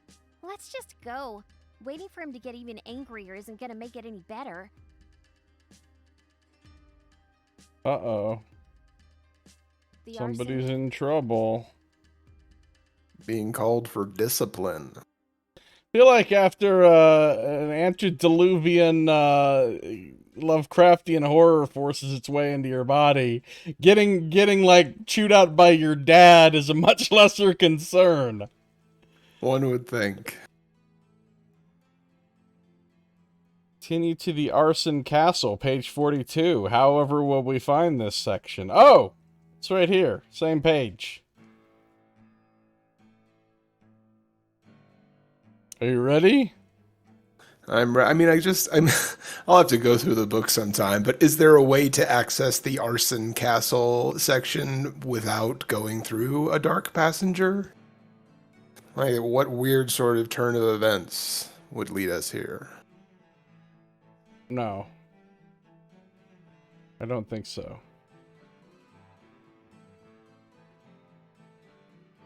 Castle. Arson Castle was just on the outskirts of the city, a lone monolith in the center of the city's mysterious lake. As they crossed the imposing bridge, there was only a trickle of those with official business coming and going. Remy realized how different it looked up close and in the light of day. She looked over at Rook, who seemed just as awestruck as she felt. "I guess I'm gonna have to get used to coming here," Rook muttered, staring off at the distant castle. Remy followed his eyes and found herself suddenly shivering. There was something about the castle, something she hadn't noticed before. Maybe it was the proportions. Most of the windows looked too large from this distance. The front doors might be massive and intimidating, but they were also directly in proportion with everything else. As they continued to cross the bridge, she refused to look over the side into the swirling water far below. Something was swimming around down there, always circling, always waiting. You and me both. Nightingale looked uncomfortable. You can tell it wasn't built by humans. They did their best to make it livable, but you can still tell. It was originally a fortress, not a castle, Rook nodded. It was in the middle of a lake. I bet tearing it apart and rebuilding it was pretty expensive, Zeke said, flicking the charred butt of a cigarette over the edge of the bridge and down into the moat. Let me do the talking, Nightingale said, her voice flat. What we got into was my fault. You tried to stop me, Rook, and the rest of you were against it too. My father can think whatever he damn well wants to about me, but I don't want this hurting you guys. If you say so, Rook said. Despite his words, Remy didn't think Rook was even going to consider Nightingale's instructions. They moved quickly up to the doors, where a pair of armed soldiers waited. Servants ushered them in, muttering deferentially to Nightingale and Zeke and not asking about the others. They were quickly brought into the throne room, where a meeting was already in session. The king and queen sat on their thrones, backs straight and expressions mask-like. Balthazar looked even more tense than he'd been at the party, and Kezia had bags under her eyes. They weren't alone either. Nightingale's brother and sister were there, along with Zeke's uncle Yoon and his mother Ida. With the way he behaved last night, Remy never would have thought Yoon would be at a royal gathering. How considerate of my little sister to grace us with her presence, Yol muttered, just loud enough for them to hear as they approached the thrones. We've only been waiting, what, an hour? Balthazar did not reply. Instead he rose, clearing his throat. Welcome back, daughter, he nodded respectfully to Zeke. I'm relieved you made it also. This information concerns your family as well as ours. The king hardly seemed to see Rook standing there, though at least there was nothing judgmental in Balthazar's expression. For Remy, there was only confusion and a little annoyance on his face. Nightingale seemed to have noticed too, because she reached back, resting one arm on Remy's shoulder. Remy could see Nightingale's body tense under her father's gaze. Balthazar looked as though he were going to say something about Remy's presence. Then he sighed and sat back down. There is little time, rulers and guardians of Alinea. Kezia and I should already be on the road. We cannot waste time with the formalities I would prefer. Ida cleared her throat, though she didn't rise from her seat. Your memorial hunt. I could never forget that day. Her voice was more than a little strained. Balthazar bowed his head slightly in Kezia's direction. I will bring the most glorious trophy yet in Lo's memory, Lady Ida. You have my word. She sighed. I'm sure he would have been flattered. Unfortunately, this year's hunt has come at an inopportune time, Balthazar continued. He looked to Kezia, seating himself again on the throne. He sat back down and Kezia rose. The queen was every bit Balthazar's match for confidence, her voice clear and loud in the mostly empty throne room. You are all aware of the growing tension between Alinea and our nearest neighbor, the Empire of Brahma. Not really, Nightingale interrupted. I know they've hated us since Alinea was founded, but I don't know why, or why it always seems to be getting worse. Kezia turned towards Nightingale, but didn't seem angry to have been interrupted. The details would take time we don't have to explain. Suffice it to say that Brahma has always claimed Alinea as its territory, but never used it. When we declared our independence, they failed to recognize us as a state. Yol spoke up from his chair. Brahma is larger and more powerful than Alinea. The best intelligence we have suggests their soldiers outnumber ours 10-1. They have their own version of the Demiurge too, a cabal of sorcerers and mercenaries called the Grim Deacons. The initiation rites alone would leave you scared. That's enough, Kezia interrupted. The peace envoy will be arriving within the month. Yol will conduct the negotiations and attempt to alleviate tensions before they escalate things. The peace envoy will be arriving within the month. Yol will conduct the negotiations and attempt to alleviate tensions before they escalate things. Yol? Why Yol? Ida Zhang's voice was a matter of fact, her arms folded. Take this as no slight to your son, but Yol is incapable of handling such delicate matters. He's hot-headed. Yol simply nodded at the remark, unfazed by the comment. Kezia threw her a sideways look. Ida, I have no choice. I have confidence that he'll do fine. His work at delegating peace in Fair Edge has been commendable. You mean Shaelis's work in Fair Edge, Ida said, glancing sideways towards Nightingale's sister. Shaelis stood. Yol and Nally have proven themselves more than capable at diplomacy. If it wasn't for them, I might be on the gallows in Faridge right now. Speaking of Nalia, where is she? Ida tapped her fingers rhythmically on the chair she sat in. My wife has left to Faridge. The Wulfric family has requested her presence as a formality. We're playing along, Yul said calmly. Ida relaxed a little. Kezia, it should be you who delegates the peace envoy. You could sell a king his own castle. If you're not going to be here, that must mean you're leaving to the west. Unfortunately, yes, Kezia said with a look at Ida. Remy's friends looked as confused as she felt.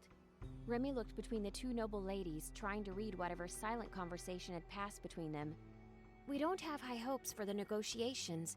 Brahmin knows they have us outmatched. We're afraid they may have come to offer terms we can't accept. I will not be attending the negotiations because I will be visiting some of our closest allies to secure military aid against the invasion we believe may be inevitable.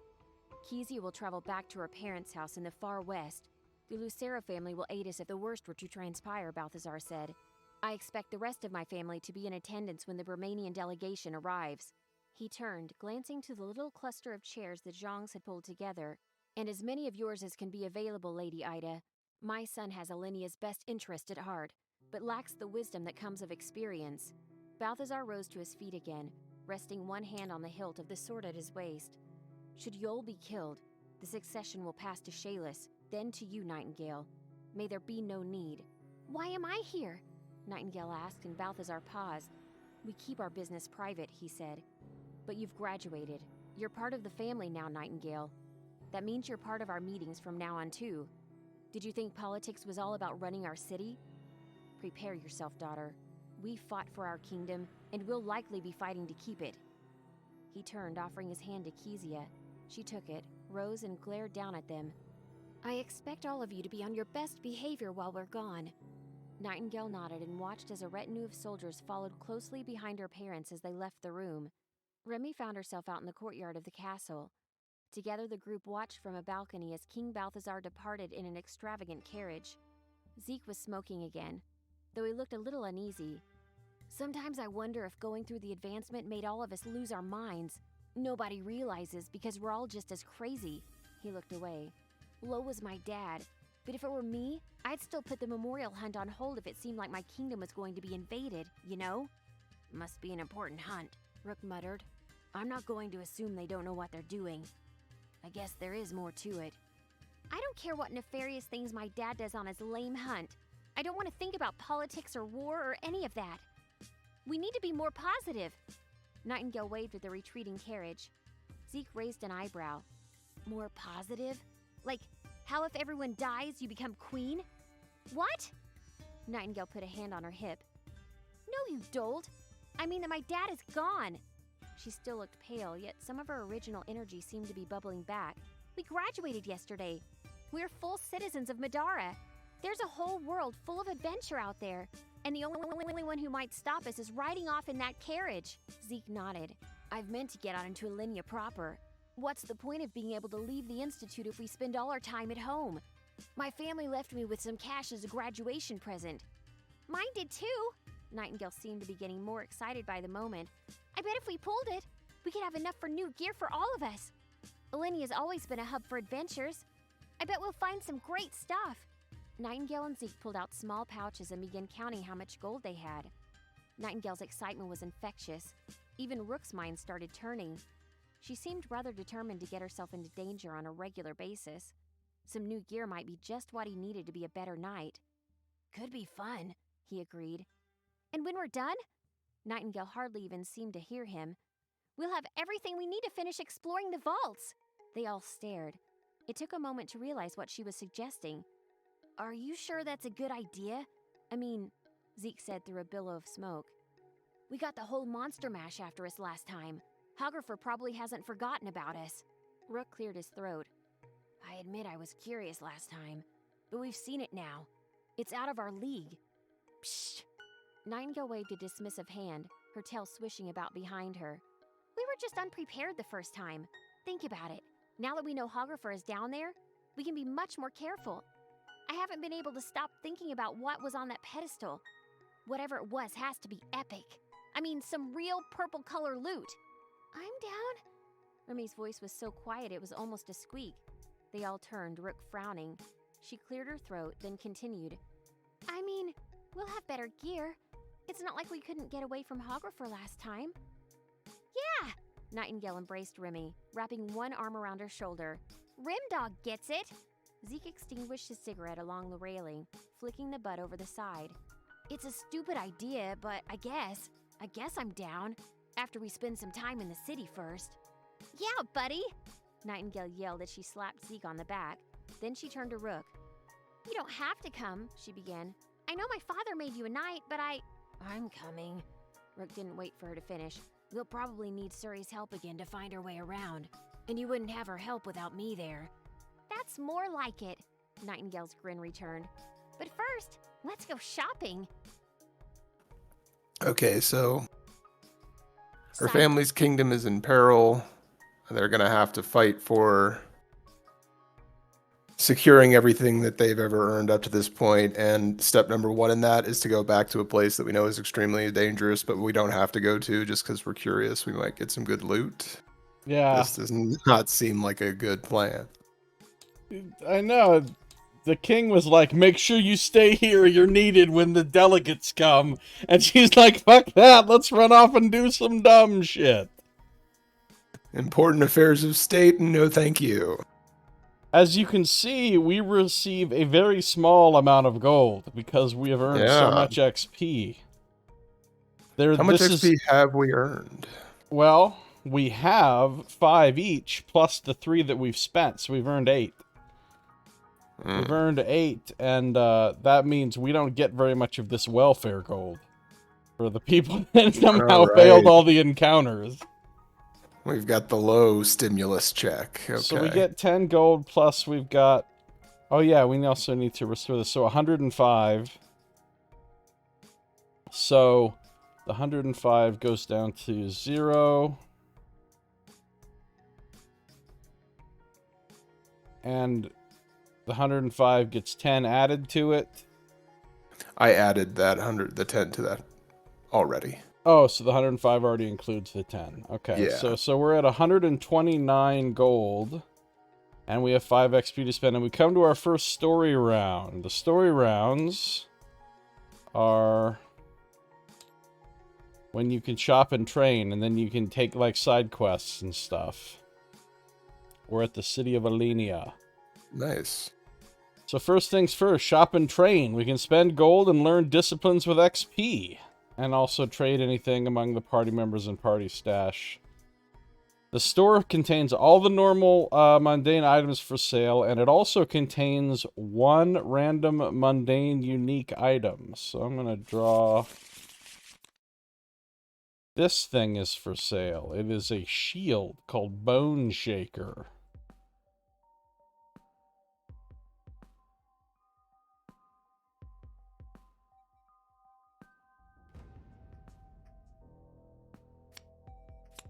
Pretty nice. I've actually used it in the past.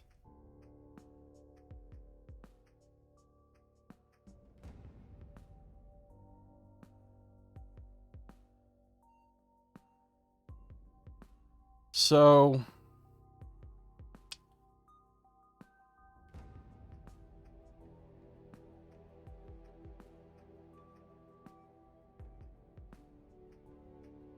do you want to buy that shield?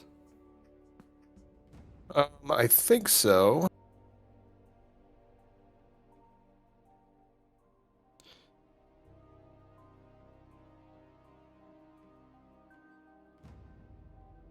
Combo melee. Gets an orange die, which would also be your casting die because of how Courage Stifle works.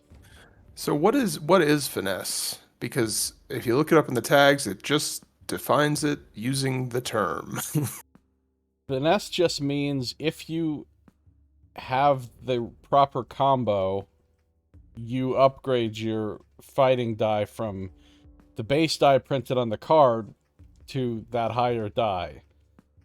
So, like, you see how it has a white die up in the left on the symbols? It would normally give you a white die for attacking, but if you combo with a melee weapon, it upgrades to an orange. Okay. Hey, Daniela, how you doing? Welcome. You're about to buy this game, or you were? This game is great.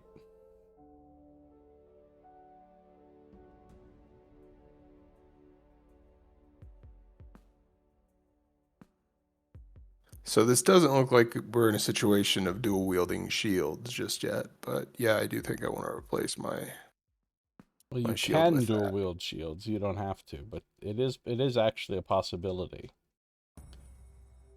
Would you get the melee combo though? Yeah, because the shield has the melee ranged icon on it, which means it counts as either melee or ranged, depending on what you pair it with. Yeah, but I want to say that I read you couldn't equip two items that had that symbol. Yeah, you can. Oh, okay. What you can't equip is a pure melee item with a pure ranged item.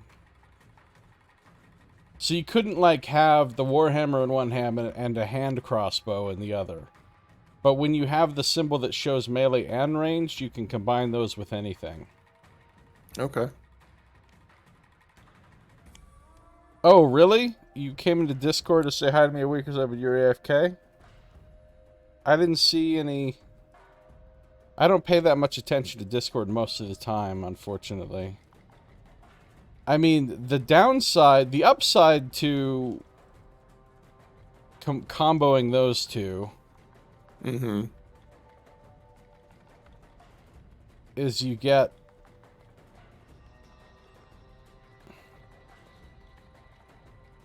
Well, I don't know what the upside is exactly. Because you're getting a point of Extra point of armor. armor. You're getting the point of armor from the Warhammer. Oh, you are. If you have the two shields, I guess you'd have two counters, but you'd lose the exhaust in power. Yeah, I guess it's not really worth doing at this point with those. It's probably better to just use Warhammer and Bone Shaker. Yeah.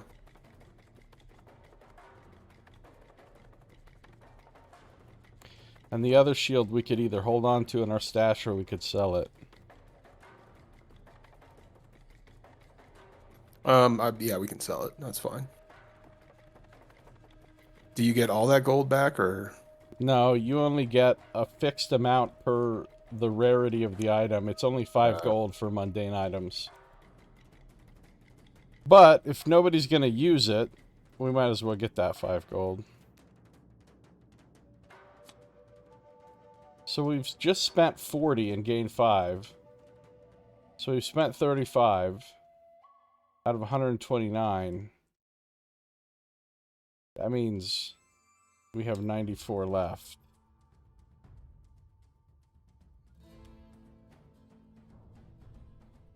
We have 94 left. So the main thing we are missing on our characters is relics, right? Like, we have some relics, but we have a lot of empty relic slots. Yeah. So I'd say we could shop for some more relics. Sounds like a good idea. There's only a few relics left. Fight drive is really good. Those are really cheap, too. Those are only 15 gold each. We should buy 2 fight drives for sure. Oh, nice. Another enchanted piercings. Those are good. Those are only 50. We should buy those for somebody. Oh, yeah, and I can get some arrows for Zeke since he's got this quiver. We'll just take all the relics. Let me just see how the quiver works again. You can equip an arrow item as though it did not take up a relic slot. And it doesn't count as an arrow for the purpose of determining your arrow limit. And then he can exhaust an arrow to unexhaust his armor piercing on his card. So we only have 5 relics left? Yeah, there's literally only 5 relics of this loot rarity. And 2 of... Yeah, so I guess we'll probably just... Well, I don't know if there's an advantage to him buying 2 of those arrows.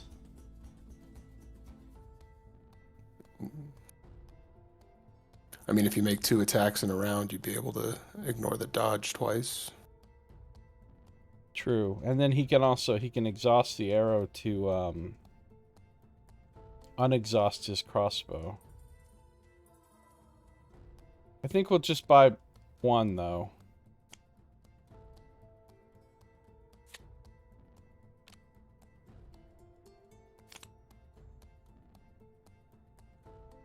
So, who's going to get these items? Obviously, we're going to take the arrows and put them on him.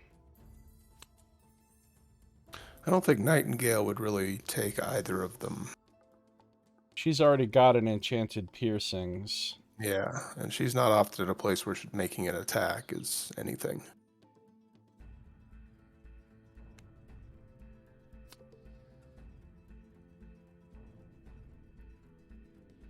Maybe Honestly, I think Zeke would have, yeah. Zeke and Remy for the fight drives. Yep. And put the other piercings on. Now, would you rather have a piercings and a fate engine on Rook, or keep the 2 fate engines? I think... Sorry, go ahead. No, what do you think? I think it makes more sense to keep the fate engines with Rook. I do miss having a reroll, but I think that this could be potentially more useful. Cool. That'll give Remy a conviction upgrade finally, so she's not just on 2 purples anymore. She gets a once per encounter reroll and a once per encounter free attack. Zeke gets a once per encounter free attack, and he gets the arrows. So what did we just buy? We just bought 1, 2, 3, 4 relics, right? Yeah, so 60 gold for those. So we have 34 gold left. I doubt we need to buy any consumables, because we're pretty deep in consumables. Yeah. And there's not really any other gear we can buy and equip at this time. The next thing to start considering is item upgrades. We can trade in... I don't really care about this adrenal gland. Like, the poison is pretty nice, so maybe hold on to the poison for a while, but this adrenal gland is not that exciting. She's already got a counter on her shirt, so another counter. If you trade in an item with the material tag, like if you look at the adrenal gland or the sickle venom, they have the tag material on them after where it says monster loot. You can unlock one of these item upgrades. And there's a whole bunch of item upgrades that you can unlock. They have their own sort of deck up here that you can look at. And then you can buy these item upgrades and apply them to your gear. Some of them only apply to weapons. Some of them only apply to cores. Some of them only apply to armor. And some of them can apply to any of the above. Once you unlock one of these by trading in a material item, it's unlocked forever, and you can buy any number of those upgrades. And what do the upgrades cost? Just material again? No, they cost, they have an actual cost based on the rarity of the item you're applying them to. Item upgrades. Where are the upgrades? Upgrades. 28 to 29. So for a mundane item, it costs 15 gold. We could unlock the... What's it called?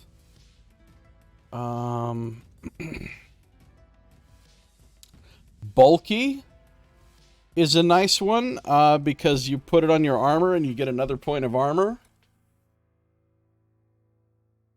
Although it gives you the heavy tag. See, that's where, with Rook, he's already got 1 heavy from the Warhammer, so he would have... It would reduce his speed by 1 if he had that, even though he'd get another point of armor. And it would reduce anyone's speed if they put it on. Another one that I like is...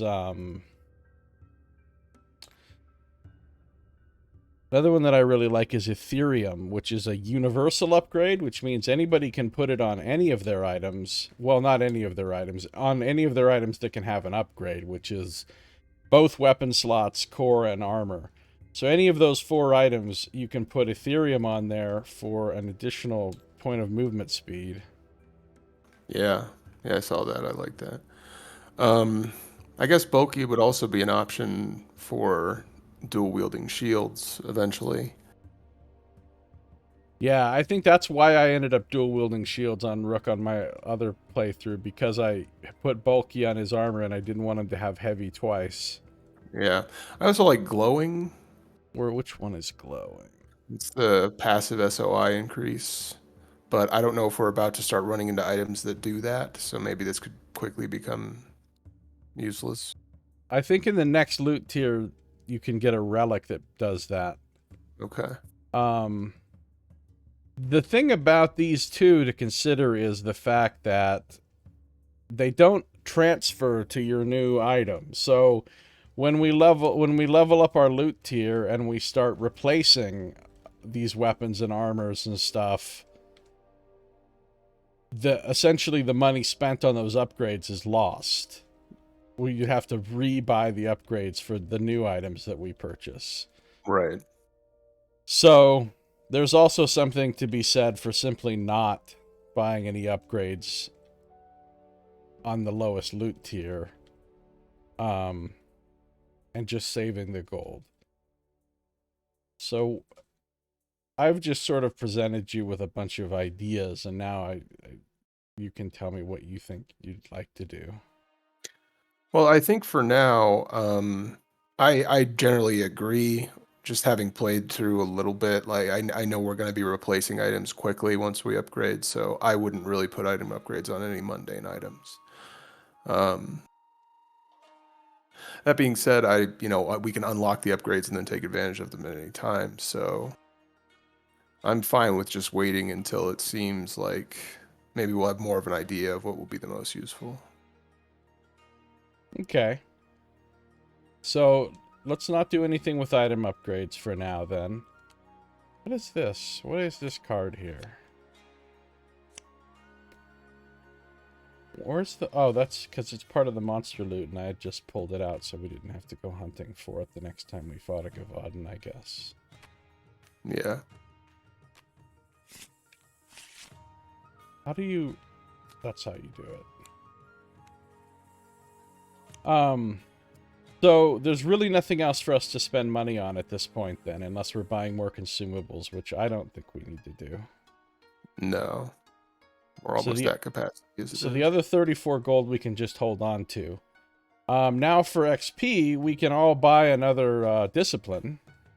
We all have enough XP to buy another discipline, so...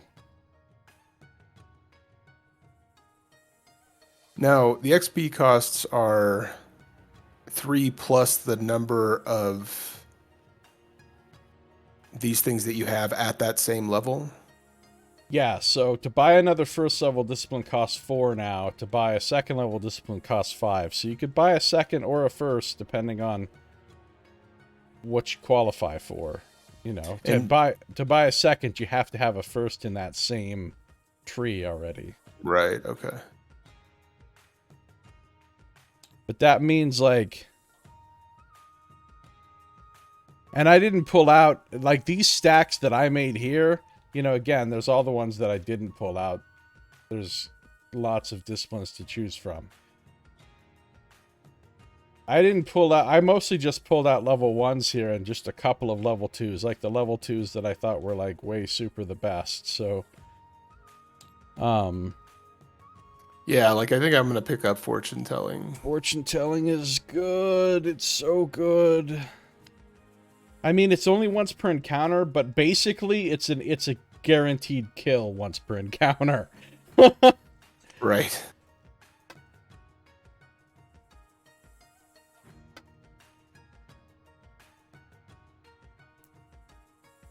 Oh, I don't know what I want to get for my peoples. Oh, I could get Gigascript right now for Remy, and then buy her a second two-handed weapon. The nice thing about that is the two-handed weapons tend to have powerful effects on them. Like the War Axe's ability is quite powerful. And so if you have two-handed weapons equipped, you don't get all the dice, right? It's not like she gets to roll 4 white dice instead of 2. She still only gets to roll 2 of the dice. But she gets to use all of the printed abilities from each thing. So, like, if I got her Gigascript and I bought her another, like a Great Hammer or a What other two-handed weapons? Or a halberd. Or she can use a one-hander and a two-hander. They don't have to be. Or a two-hander and a shield, even. Doesn't matter what you use. It just means you could use the two-hander in one hand. Which would be pretty good. But I also really like...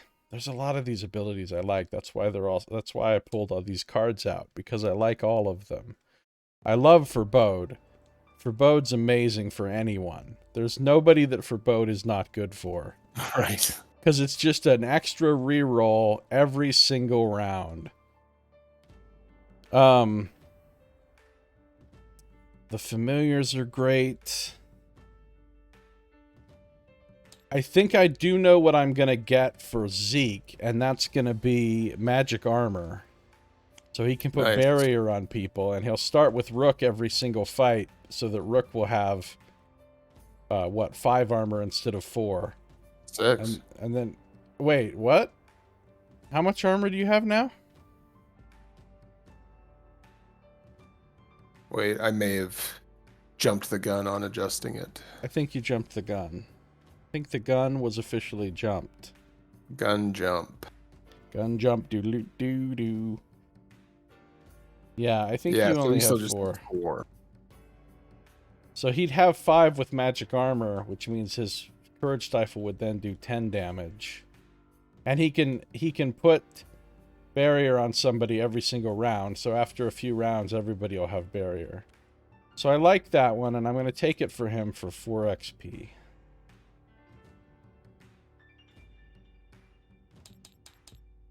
Nightingale spent 5, right?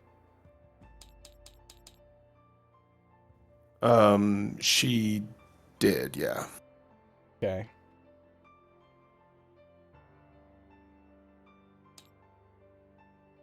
False Idol. Like the shadows is nice.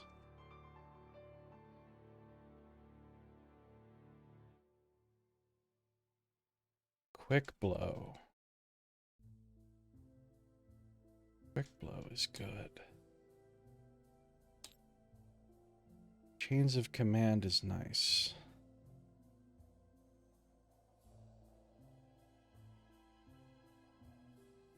Biggest Grip.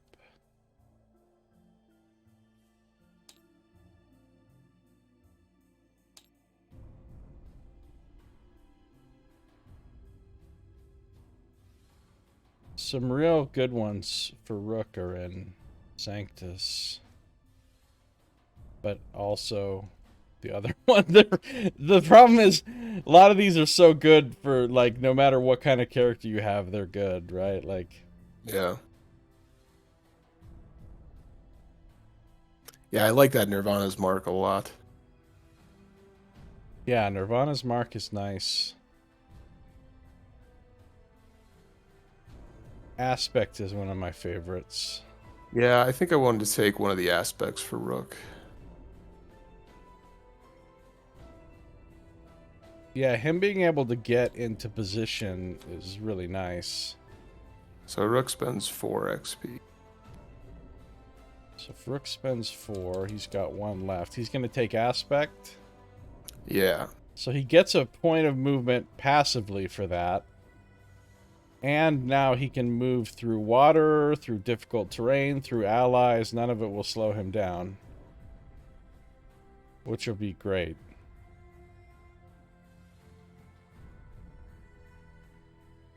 And gosh, if that's going to stack with other movement increases through item upgrades, he's going to be able to just dance across the board.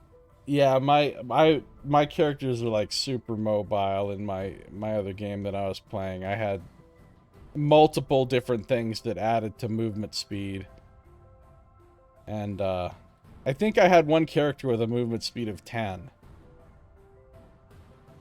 Which was pretty awesome. You just zoom across the map. Yeah, that's ridiculous. So I just have to decide what to get with Remy. I mean, I probably should just get Giga Grip. Let's be real here. Oh, but Chains of Command. Quick Blow. Forebode.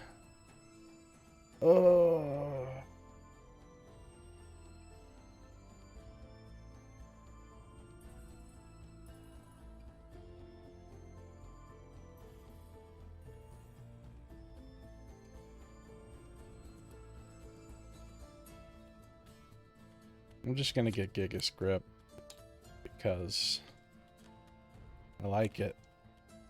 And I'm going to buy another weapon.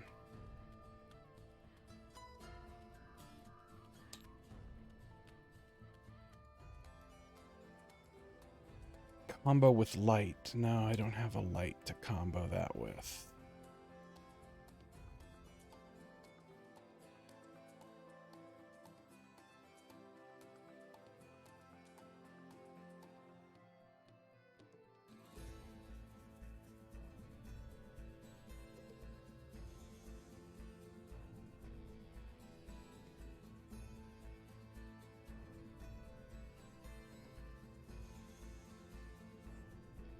Hand axe is interesting. Combo with axe, which she could combo with her war axe. After resolving an attack you made, if you missed, make an attack. That's kind of cool. Like it just, but Great Hammer. If you use Great Hammer, you get free empower with it. Yeah, that was the one I played around with. And you can spend a stamina point to push and inflict paralyze.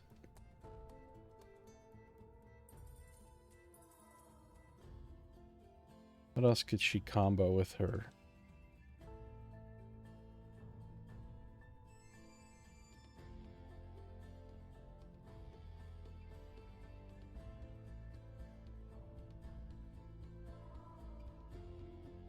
Oh man, tomes are so good too. Forgot how good tomes were.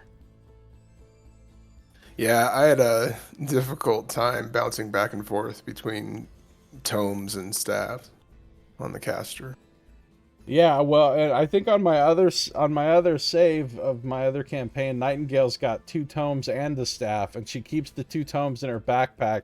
She's got the one of the items that lets you, you know, the accessories that let you like re-equip. Yeah. For free, so she can just swap back and forth between the tomes and the staff. Qatar passively gives armor piercing. Be kind of helpful, but hand axe.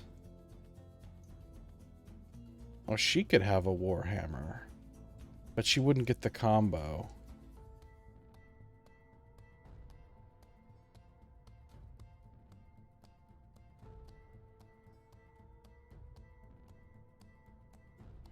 Halberd's not that good because you only get reach if both of your weapons have reach. So she wouldn't be able to... Probably the best thing to do is get the Great Hammer.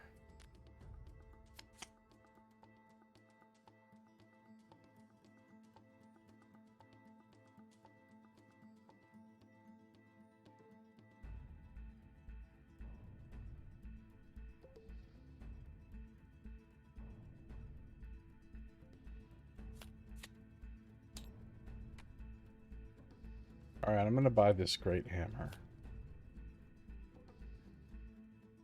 Now we only have 4 gold. And Remy has no XP.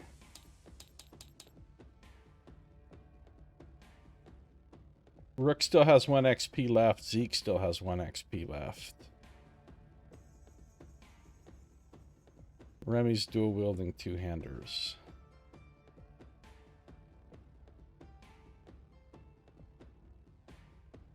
Alright. So I think we've shopped and trained. I believe we have, yep. So, and you got the cool shield, right? I did. Yeah, Bone Shaker actually synergizes quite nicely with fortune telling, right? Because you can make a pit. Right. And they have to jump to not fall in it, and then Nightingale could make them fall in it. So it's pretty much, that's a boss killer combo right there. Well, the boss, it says in there that boss figures pass the jump check. Oh, right. It's not a boss killer then. It's a just random tough creature killer combo, though. Right. All right, so explore. We've got 2 side quests, and we don't have a level 1 bounty. Actually, I guess technically we do. We have this beta level 1 bounty. Oh, the But- Cavesicle Queen? Yeah. These are unreleased content that are being baited in Tabletop Sim. Okay. Bounties are really hard, though. Generally speaking, you don't want to do them when you first get the chance to, because they're tough. Well, yeah, and I'd want to do the side quest, so... Yeah, so let's, you want to do Loa problems or caves? It says tip. We recommend playing this one first. Well, let's definitely go with the Cavesicle Extermination first. You want to? No. Maybe that's fine, Loa problem. Loa problems. I wonder if there will be Loas. So, venturing forth, page... Not venturing forth. Venturing forth is technically when you go back to the main story. So, page 48, side quest, Loa problems. Tell me about Loa problems. Music player. Inexperience. No. Rook's voice was barely. No. Bombs away. No. Thanks. No. Where the fuck is Side Loa? quest. Here it is. Loa. Found it. You ready for this? Yeah. Problems. Excuse me, a moment of your time? The man who blocked their way onto a side street hardly looked impressive. He wore a plain brown cloak frayed at the edges and had long, pointed ears. Nightingale stopped subconsciously, resting one hand on the hilt of her weapon. Yes? Your face. He stared. You're Princess Nightingale, aren't you? King Balthazar's youngest daughter? He turned just a little. And you're Zeke Jung, right? They both nodded. Zeke sounded as uncomfortable as Nightingale felt. Who wants to know? The man retreated a step. My name is Thorold. I'm no one of consequence, just a desperate citizen who could use some help. Nightingale frowned. Her mind wandered back to the vaults and the strange object resting on the dark pedestal. She banished the thought with a shake of her head. I'm sorry, but we're quite busy and only recently citizens ourselves. I doubt we can help. Please. Thorold's hand shook as he drew something from a pocket. A strange crystal glinted, shockingly green in the afternoon sun. People have already been hurt. If someone doesn't do something, the Loas might kill next time. Rook reached out, setting one arm on the man's shoulder. Thorold, please slow down. What are you talking about? Thorold held the crystal out towards Nightingale. I didn't know the Loas were guarding it. There weren't any around when I found it, and the man's whole body shook. Nightingale reached out, scooping the crystal out from his hand. It weighed quite a bit more than its size would have suggested. A chunk of rough mineral without a single crack or imperfection. What is it? I don't know. Thorold paused, inhaling sharply. He took a few seconds to compose himself before he went on. Princess, I found that not far from the city just a few days ago, on an altar I thought was abandoned. Turns out, well, I guess it belongs to the Loas. I just need someone to return it where I found it. Thorold nodded. There's a road running through the forest near where I found that. I've already heard about 3 attacks. Nobody's died yet, but... He met Nightingale's eyes, desperate. Please, Princess, I'd be willing to pay. If you could just bring the matter to the king's attention. I've got a better idea. We could take care of it for you. She turned to Zeke. You want to try some adventuring that isn't underground? Zeke shrugged. Sounds important. He gestured once behind them at the street thick with people. Someone's got to keep them all safe, right? Thorold relaxed. If you can, try not to hurt the Loas. It was my damn fault. They shouldn't suffer because of what I did. I'll pay more if you can do it without killing any. Rook put his finger and thumb at the bridge of his nose and rubbed slowly. Nightingale, are you sure you don't want to tell the local guards or maybe your brother Yol? I'm sure they'd take care of it. Nah, Balthazar's gone and it's my family's responsibility to keep the people safe. Plus, this is some real Dungeons and Dragons crap. Just what I wanted. Rook gave her a worried look and sighed. Come, my knight. Escort me into the wilderness and help me slay some Loa. Nightingale marched away, raising each leg in an exaggerated fashion while holding her weapon high. Nightingale, he literally just said, don't kill the Loa. Right? He's like, could you not kill the Loa? She's like, let's go kill some Loa. He said he'll pay more if you can do it without killing any. I like that we conveniently remember our duty to the people here. Yeah. I also like the part where he's like, could you help me? And she's like, oh, we just became citizens. I doubt we can help. You're the fucking princess. I mean, you tend to have some clout. Yeah, I don't think there's anything I can do. You walk up to Elon Musk. Hey, could you help me out with a small problem? No, sorry, I'm just Elon Musk. I'm just some guy. I doubt there's anything I can do for you. I have no resources to bring to bear against your problem. Yeah. Choose one adventurer. The chosen adventurer gains the Loa crystal token. Place this on their card to indicate they're carrying it. Who's going to carry the Loa crystal? I don't mean Nightingale, probably, right? All right. Nightingale gets the Loa crystal. There it is.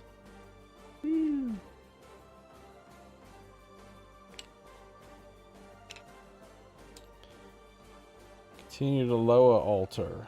Page 50. Oh my goodness. Here we go. How come those are still there? Yeah, I don't know how to get rid of that.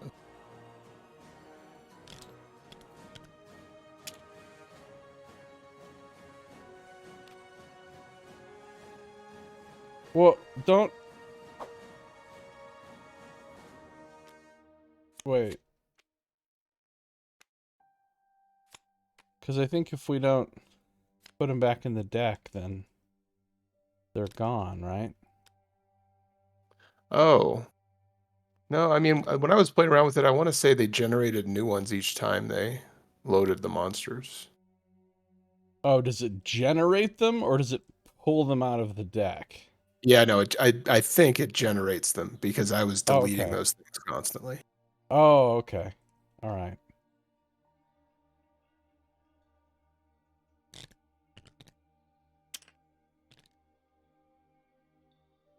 Big map. Big map. Does it look correct? We got this the bridge thing. We got those things. We got that. We got a totem. We got 2 earth loas sitting side by side up there. We got a pool of water. We got the big tree with the totem in the hollow in the middle. We got a whole bunch of water with an objective token. A bunch of obnoxious looking currents. We got a water loa down in the lower. Got another water loa and another objective token. We got some kind of weird altar area with another objective token. This is a complicated scenario. It is. Let's see what we've got for special rules and stuff. Okay, so the win condition is the adventurer with the Loa crystal places it on the altar. Then any adventurer finds and ends their turn on the blue exit. Lose condition is all adventurers are defeated or the Loa crystal is removed from the game. Keep track of how many water loas and earth loas you defeat during this encounter. Keep your word, it says. So we want to not kill them, ideally. If the adventurer with the Loa crystal token is defeated, place the token in the space where they were defeated. Any adventurer may make an encounter action while on or adjacent to the token to pick it up. If the token is placed in dangerous terrain, it is removed from the game. If the token is in water terrain, currents move it at the end of every round. So it's possible to drop the crystal in such a way that we lose the scenario. So we don't want the adventurer with the crystal to get defeated. When an adventurer moves out of the special terrain space on tile UM33, which is these 2 spaces up here, this log in the upper left, shaky log, it says, they have to make an agility 10 check, and if they fail, end their movement and place their figure in a water terrain space adjacent to the special terrain space. So you make agility or you fall off the log. Strange cracks. This is sus. Strange cracks. The special terrain printed on tile UM35 has no effect. You are Yeah, perfectly right. safe. Uh-huh. Slow currents. These currents move figures and tokens one space. And then we've got... At the start of the first round of this encounter, before players have taken turns, read the following hidden text. So we'll have to read that after we place our figures and after we roll initiative, or do the initiative, then we have to read that. Then there's the loots, then there's the blue objective. An empty altar awaits its crystal. The adventurer with the crystal can make an encounter action while adjacent to this token, that's the one down here, to read the following hidden text. Then there's the red objective. When an adventurer moves onto this token, read the following hidden text. And then there's the green objective. Only read the following hidden text if instructed to. And then there's 2 totems as well. So there's a lot going on this map. And I assume you want to do it all. Well, yeah. Right. And I want to do it all without killing any Loas. Well, yeah, it goes without saying. So it's complicated. We have to get very tactical. You know what's going to come in really handy on this map? That aspect that you just got. I was just going to say, I'm thinking Rook should start here because he can get through the allies without a problem. Sounds reasonable. What are our starting squares? Okay.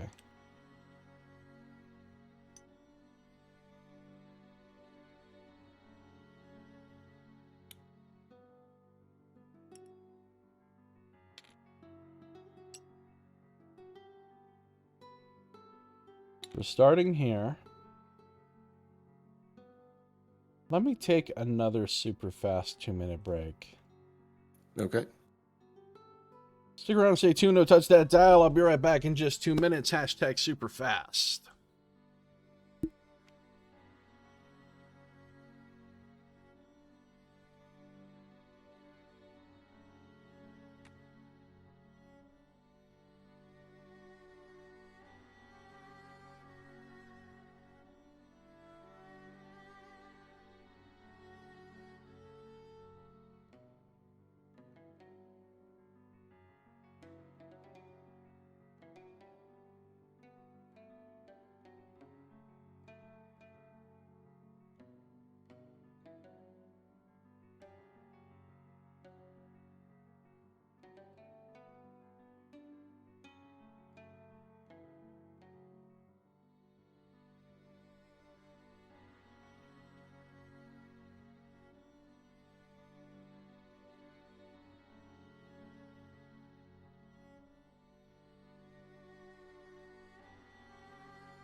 Okay, I'm back.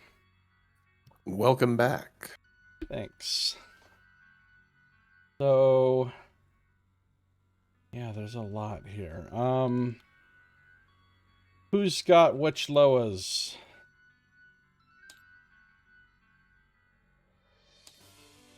Oh, I will. I'll stick with the Earth Loas. Okay, I'll take the water Loas. Alright, what does this say here? The path into the forest leads you just outside of the city. The serene sounds of water can be heard to the south. And as you step out into a clearing, you find yourself greeted by a small pond. A fallen tree makes a natural bridge that leads towards some suspicious-looking piles of dirt that have no effect. Further to the east, you see a pair of earth Loas. Luckily, they are far away, though you wonder if they will be of any concern. Through the thicket, you see a pedestal propped up on some old ruins. Placing the crystal and getting back shouldn't be too difficult, should it? So let's take a look at how this current works. So the current is basically going south. And it's pushing you. Well, basically, any water square we end in, we're going to have to consult this thing to see, because it's either pushing you over to the right or down to the south. Oh, God. Okay. What? No, that's just, like you said, it's a complicated sort of... Eventually, it setup will with push you current off there. a cliff down here in the bottom south. There's a pit. There's a cliff down there. So that's where you'd eventually end up if you hung around in the current for too long. So we're gonna have getting to that blue totem. It's like concealed within the depths of the tree. So you pretty much have to go all the way around the other side of the tree to... Where's the other totem? Oh, the red totem's over there by the earth loas. Fun. Yeah, I feel like the trick to this is going to be kiting the earth low as well, avoiding the water as much as you can. Yeah. Hey, what's going on, Mr.? Welcome. Up a cliff that looks like a waterfall into the sea. Yeah. Yeah, it is. The water's falling over the edge of the cliff here.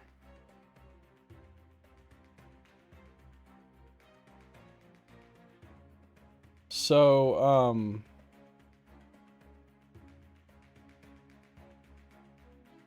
did you already do the initiative track? I haven't shuffled it yet, no. Okay, go ahead. So before Rook takes his first turn, something's going to happen. It says, something just moved. As you look around the forest, you notice something in the nearby pond. A creature you don't recognize bursts from the water and attempts to pull one of you in. The adventurer on the southeast corner of the starting zone must make an agility 10 check. Southeast corner of the... Oh, that's Remy. Agility 10. Like? It's good. It's good. It's 6. And, I mean, can't we also make perception checks to help her? No, not with this. This isn't a jump. It's just a skill check from text, so nobody can help her. But she made it. Super made it. 19. So, if you pass, read A. If you fail, read B. She passed. Spawn a Merc Hound on the green objective token. A Merc Hound. Place its initiative card at the front of the initiative track. This Merc Hound only has 10 defense. If the monster loot card is drawn, gain the webbed feet monster relic instead of randomly drawing a monster loot card. Continue the round as normal. So we get a Merc Hound.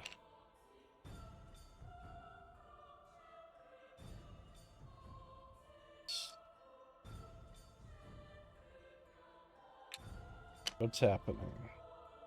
Oh, there we go. So it actually goes first. Spawning it on the green objective token.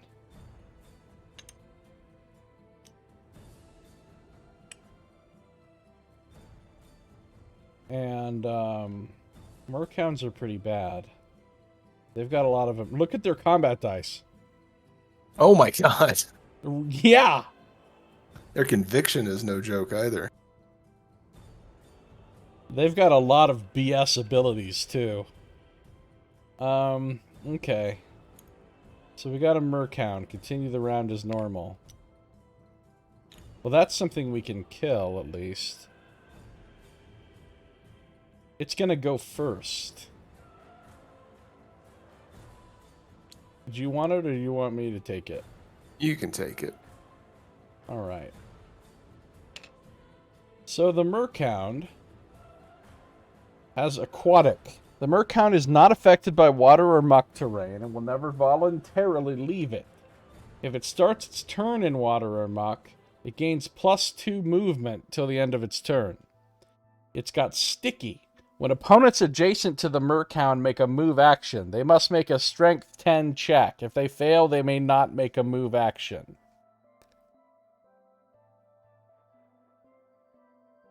Are you planning on LPing another P&C adventure game in the near future? P&C?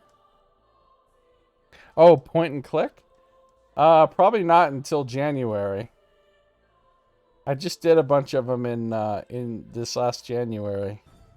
I usually do a bunch of them every January. Like my thing. Oh yeah, the Dark Eye ones were really good. I enjoyed those a lot. Okay, so they can't make a move action.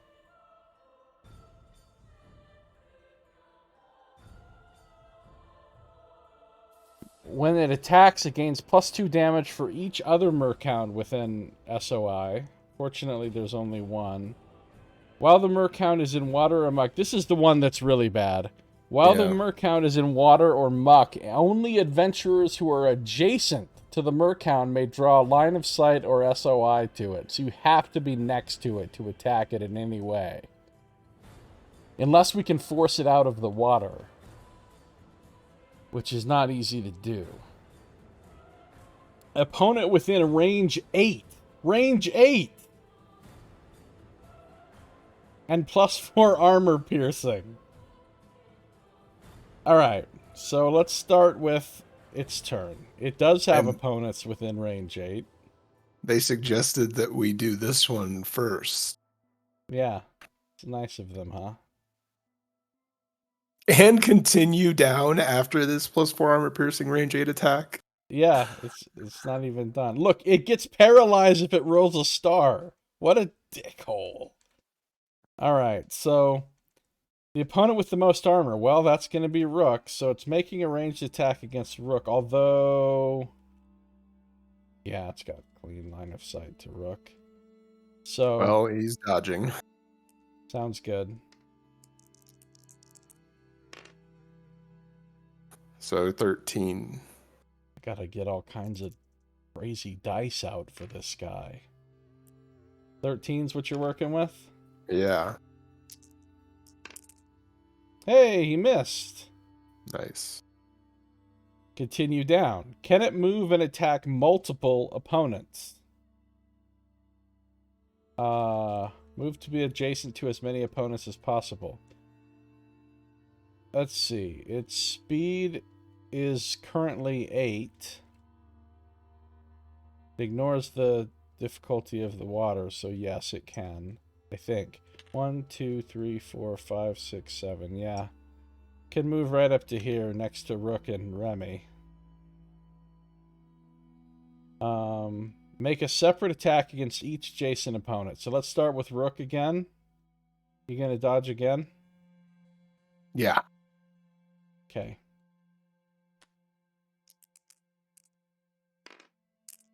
$13 again. Ooh, 16. Oof.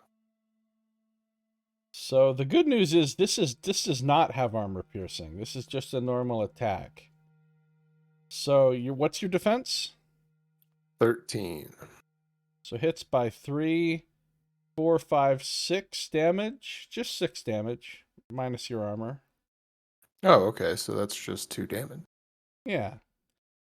It's also attacking Remy, unfortunately. She will dodge with Occult Shirt. Dodge that up. Oh, good, good, good. So she's got a 14 defense. And it misses, and she can counter. In fact, oh, you took damage, so you can't counter. But she can counter. If you successfully dodge the attack, counter. So, she will counter using white, white, black. Does this thing dodge or anything? No. And its defense is only 10 per the instructions in the book for this encounter. This is like a less good version of a Merchound, unfortunately. Its defense is only 10. Okay. Oh, okay. Oh no, but the skull. Wait. I can reroll any dice in my combat dice pool. Thank you, Hammerhelm. I believe I will reroll this skull. Alright, so now she'll exhaust her War Axe to get Books' damage. So she's going to be doing 11, so she hit by 1.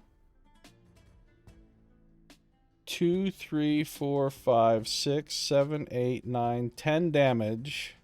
11 plus Hammerhelm passive. 11 damage. Pretty good. It has no armor.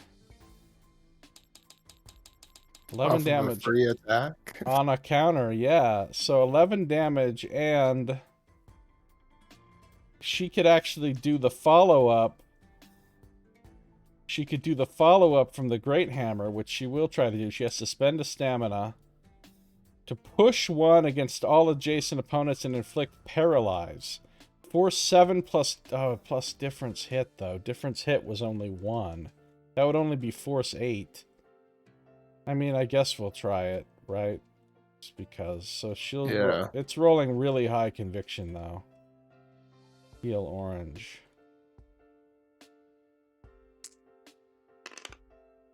I saw that 3, and for a second I thought, hey, it's right. gonna... But no. So it's not gonna be pushed and paralyzed, but it did take a bunch of damage. And that's the end of its turn.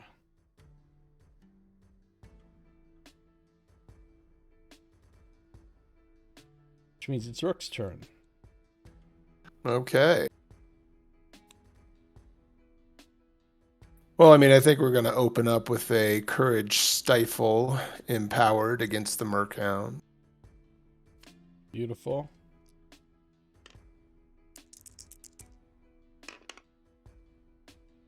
Oh no, the skull. Not the skull. All right, so I'm going to go ahead and use a Bottled Blessing. Okay. To re-roll the skull. Perfect. Okay, 16. Holy crap. 16 is good. Yeah. Oh, it only rolled a 5 for conviction. So... Okay, so that'll kill it, I think. Yeah, it's 8 damage. That'll kill it. Well, that thing didn't last long. Its opening salvo looks like it's the most dangerous part of it. Yeah. Loot card? Oh, we need to make the... We're still on... Loot. What's the loot level? I assume we're still on, mundane. Yeah. Yep. Okay.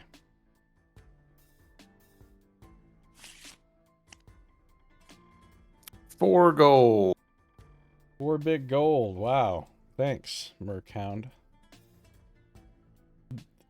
I think this year when I did my... January games, I didn't put them on YouTube.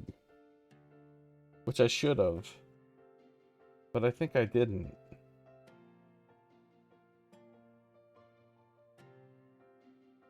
Anyway. Too late now. I guess my question here is, because we're not trying to kill anything, should... I know that, you know, suspicious, dangerous cracks and perfectly safe blue totems aside, there's nothing on the board right now that we want to kill, but there's a lot that we want to unveil. Should we split the party up? Yeah, I'd say we can split up to an extent. Okay, so I think Rook is going to go down and try and take a look at that blue totem. Yeah, that sounds good.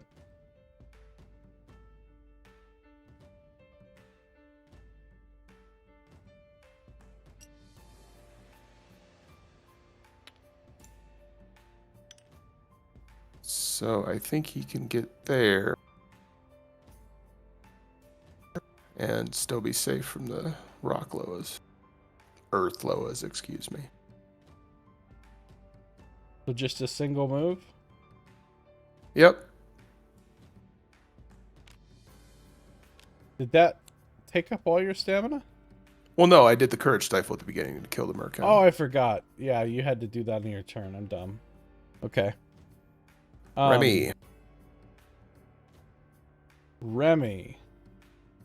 Well, Remy could go flying down toward the red objective. Or she could kind of back up. Just kind of stay with Rook. I don't know. I mean, she's the only one with any kind of good... They're the only two that have any kind of good mobility with all the water and everything. Because she can fly past stuff. So... if she wants to fly, her speed is 7. She can fly 7 squares. Of course, if she goes down there, she's going to start getting attacked by water loas. I don't know. What do you think?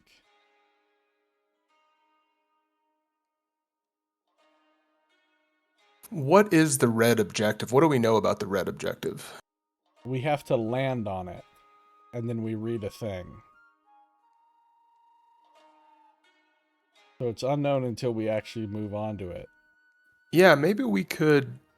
okay, maybe have her start to move down there, and then the rest of the party can follow me to the blue thing, which maybe can also pull that Loa away.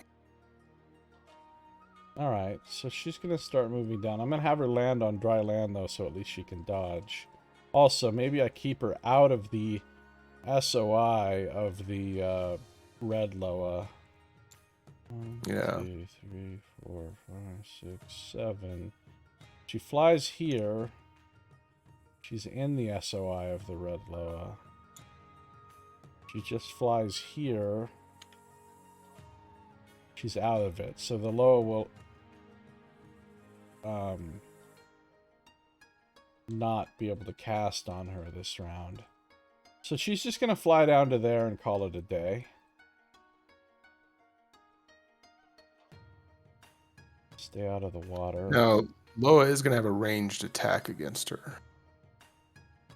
Yeah, that's fine. I don't mind a ranged attack. I just didn't want it casting a spell. Okay. So the Earth Loas go. Okay, so the Earth Loas are just moving forward towards the nearest opponent, which is Rook right now. Mm-hmm.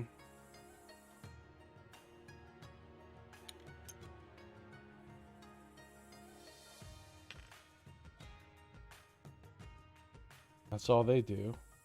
Yep. Water Loas. Alright, so Water Loa red. Is there an opponent within SOI? No. Can it move and attack an opponent within range 6? Well, it doesn't need to move. But it wants to move to get up to range 6. So 1, 2, 3, 4, 5, 6. It actually moves back some. And then it attacks her. So she's going to dodge, first of all. Using too many belts. Ooh, great. She's got a 15 defense. The Loa is attacking with a -1 because it's attacking through green terrain. Oh, yeah, and their attack is weak, huh? Yeah, so it's not going to hit. It misses. No big deal. Even with the +2 of the attack roll from the book, it still super misses. So that's it for that one. The purple doesn't have... wait, can it move and attack an opponent within range 6? Maybe, if it moves up the water. 1, 2, 3, 4, 5, 6. 1, 2, 3, 4... it can, actually. If it moves to here... doesn't even need to move that far. If it moves to here... it can attack her as well. She'll dodge with shirt. Okay, she got a terrible skull dodge. That's fine. It's not that dangerous, probably. Thought it was going to be 2 7s for a second. I'm like, not that dangerous. Fuck. Well, okay. That's 3 books also. That's not great. So that's 10. That's a hit of 0 plus 3 books. That's a hit of 3. It can heal, but nobody needs healing. It's a hit of 3. She has no armor. But if you dodge and the attack deals damage, reduce physical damage dealt to you by 2. And this is physical damage because it's just her normal attack. So she only takes 1 damage. Oh, that would have been true for Rook as well. Oh yeah, I think you've been forgetting that on Rook, actually. Yeah, so these 2 damage are gone. That's right. So as long as you dodge, you effectively have like 6 armor against physical damage, which is amazing. Now he's got -1. That's not probably the correct number. You're right. You're right. It's -2. Good job. Good job. All right. So that's it for the Waterloas. Zeke.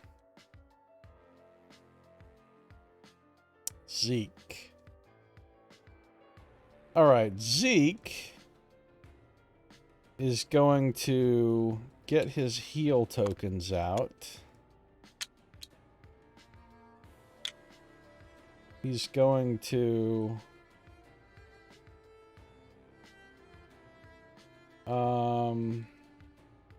he's gonna follow Rook. Oh no. I don't want to cross the death bridge. What's his agility? It's not bad. Decent. 1, 2, 3, 4, 5, 6. That'll be fine. So move here. He's going to cast Magic Armor on Rook. Thank you. An ally within SOI gains Barrier. Barrier. There it is.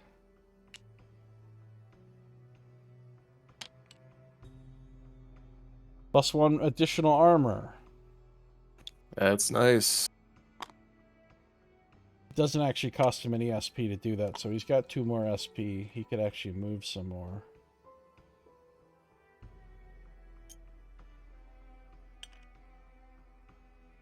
He's done. Nightingale.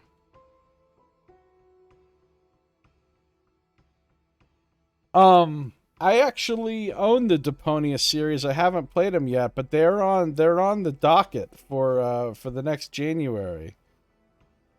I do have the Deponia ones, Mr. I just haven't actually played them yet. Skill checks 2 purple dice or 1? 2 purple dice.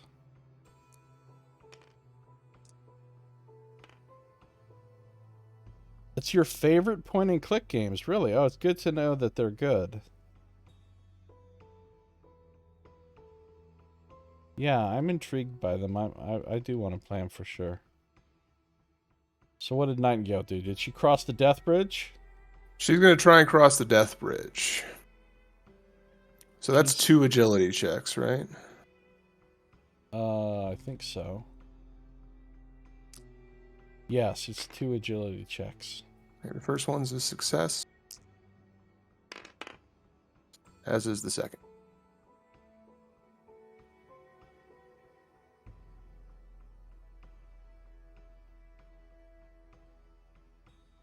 Hold on.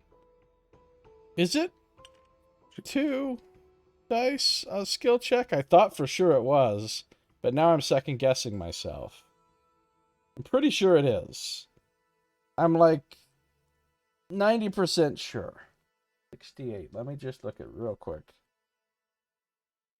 Yeah, it's 2 purple dice. Okay, good. Cool. So 9 movement gets her there. And then let's get ambitious. So everybody gets a point of stamina.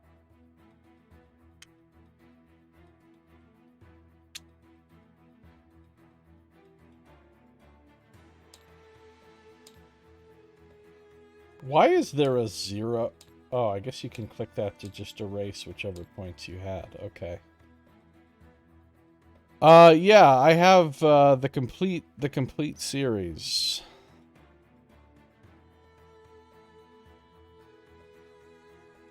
And then she's gonna spend a stamina point to throw the lower crystal into the river. Just to see what happened. Nice. GG.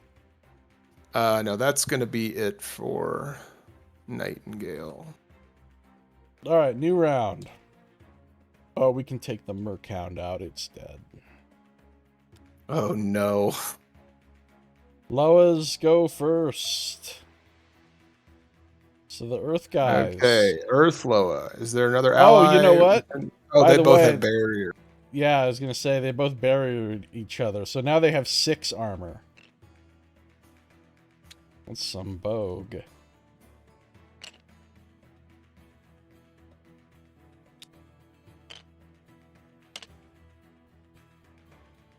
Okay.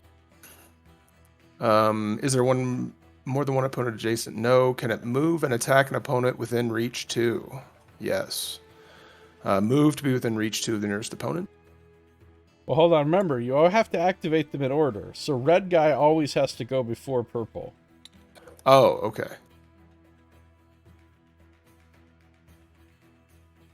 So red guy cannot. So he's probably just going to move up, but then it means he might be in the other guy's way a little bit, which is nice for us. Yeah, that is, I think, what it's going to mean. His 4 movement gets him there. And now purple. Can purple move and be within reach 2 of rook? Still can, yeah. Can he? Yeah, 1, 2, 3, 4. Oh, no, that's not... You're right. Because he's I was moving screwing up on the through. reach. So I don't think he can. So I think all he can So do is move up. There is no reach 1. Reach 1 is essentially just adjacent. Yeah, that's correct. Okay. So then they both move, but neither will attack. Perfect. And then it's the Waterlow's turn. They are going to get to attack and do a bunch of mean stuff. So first has to be red. There's not a figure within SOI with an effect. There's not more than one opponent adjacent. There's not an opponent within SOI, but it can attack at range 6. 1, 2, 3, 4, 5, 6. She will, Oh, she's used all of her dodges. Wait. No, because she moved since then.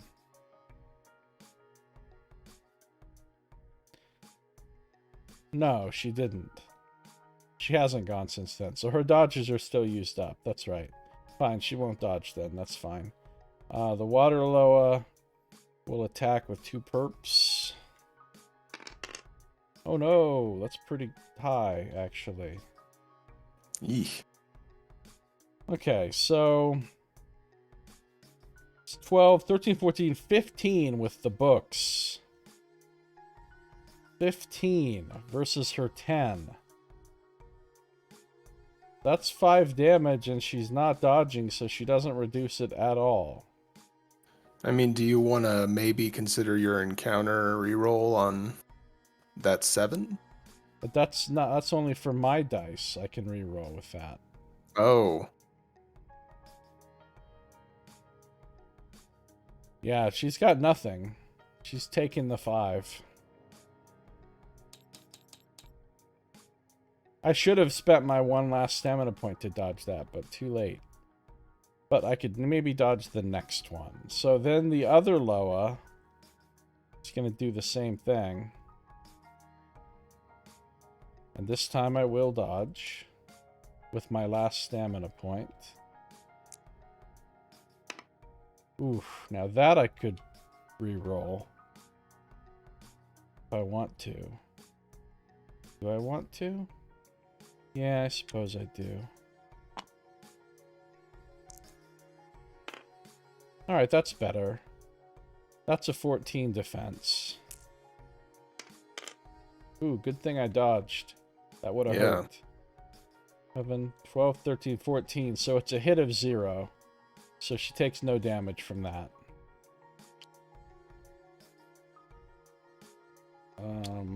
And that's it for the Waterloas. It's Remy's turn. So she gets her stamina back. She unexhausts things.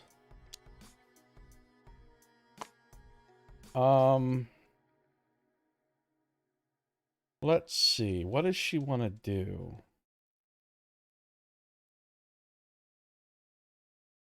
What does she actually want to do? No guts, no glory, I guess. Drinking a hyper energy HP potion. Gonna heal for 3 and gain a stamina point.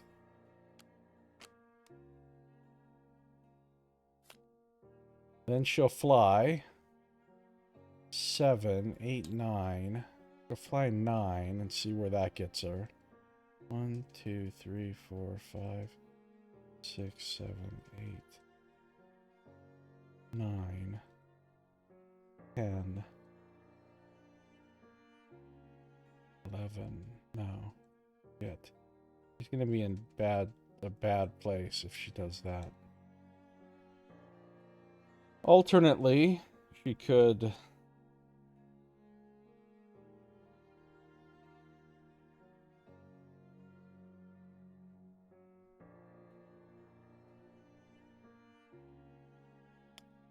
I think she's going to land right here in this green terrain. That's not going to help her against their spells, though. If she goes one more...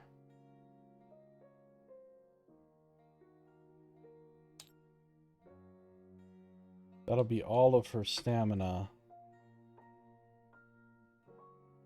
Yeah, she's going for it. Going for it. We'll see what happens. They're just water loas, right? Right. Hmm. Hmm.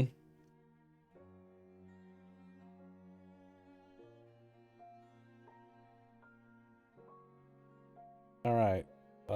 Nightingale's turn. Okay. Now, so with break attacks and reach, do I have to worry about extra squares? No, unless they have like a special ability that gives them that.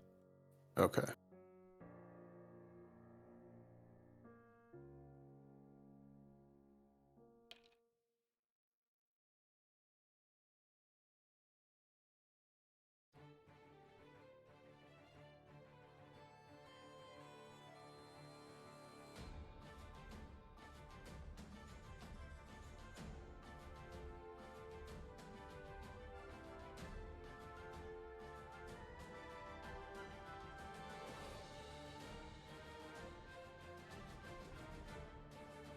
Having to not kill things really opens us up to Pound Town.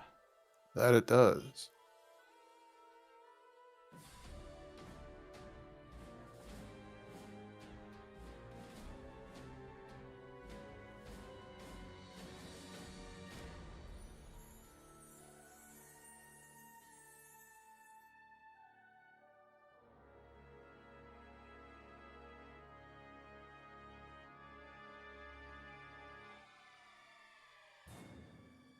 Okay, I'm going to move with Nightingale.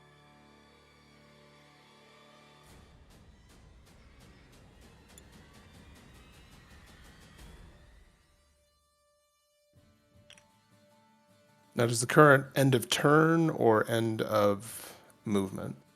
End of turn. Okay. First of all, she's going to replenish all of her stamina.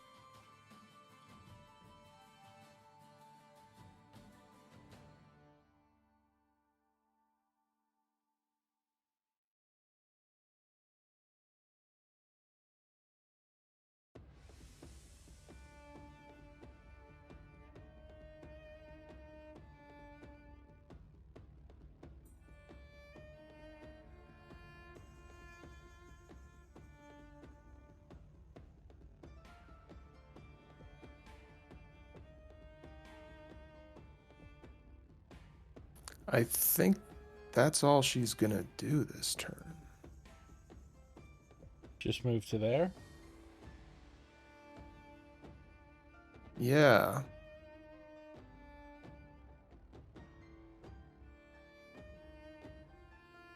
Actually, let me.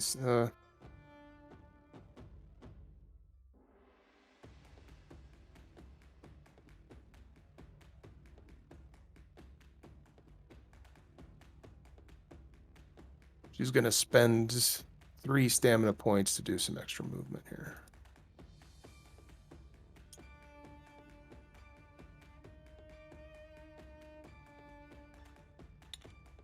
Bold. And then her turn ends, and the current shifts her 1 further south.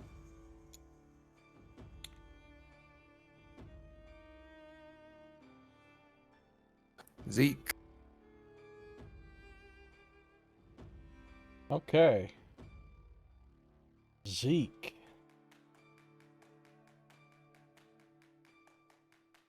Well, maybe he'll go south also. Rook's good up here. He doesn't have anything to worry about. He's fine. We want these things chasing him anyway. Yeah. You can run him in circles around the boulder and go up and see what the red totem is while you guys are dealing with it. Exactly. Zeke has 5 things.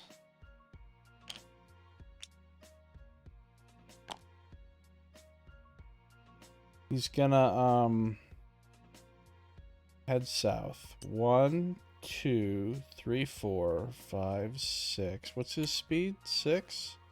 6. 7, 8.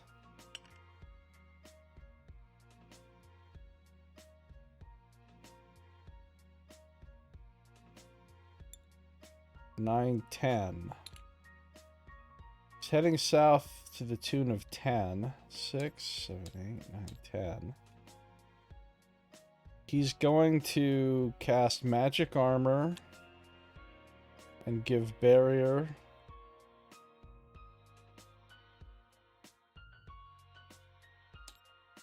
to Remy.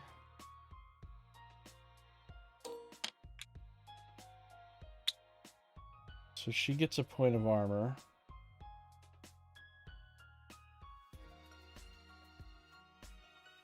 He's going to...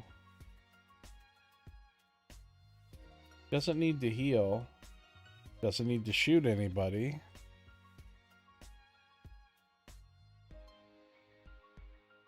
Doesn't need to do anything. I guess he could have even moved more. But he's just gonna stop there.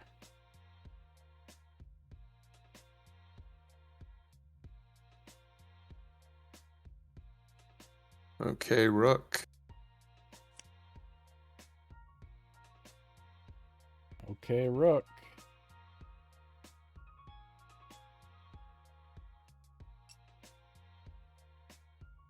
Do you think this square triggers the blue totem? Which square? No.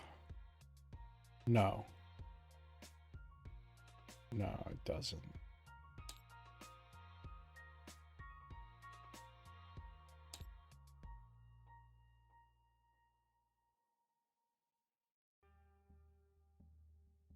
Because it's center to center. Okay. So there he probably would. I would say yes. There he would. Okay, it's 7 movement there, so he's going to spend some extra stamina to move in this direction. So I think at this point he'd trigger it. Triggering it. Triggering it. Blue Totem. You find something entangled in the roots of the tree. Place a random loot token on the space this totem occupied. Let's start with that. Blue totem goes away. Random. Where are the random loot tokens again? Here they are.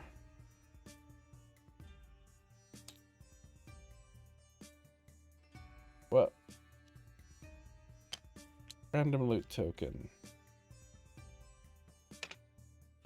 But you hear a crash and peek back, hoping it isn't an Oathloa. Instead, you're greeted with some cave sickles who have burst from their underground lair.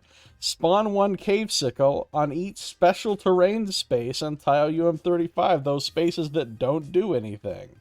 Well, apparently they spawn cave sickles. So we gotta pull some cave sickles out.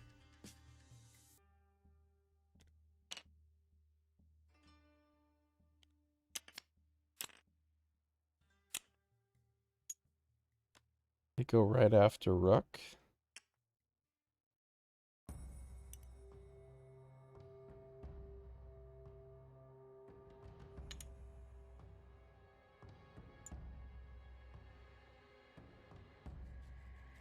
Those are your cave sickles.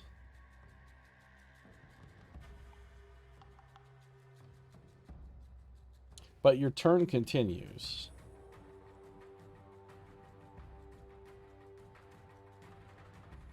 I think I'm going to leave that loot alone for now. All right.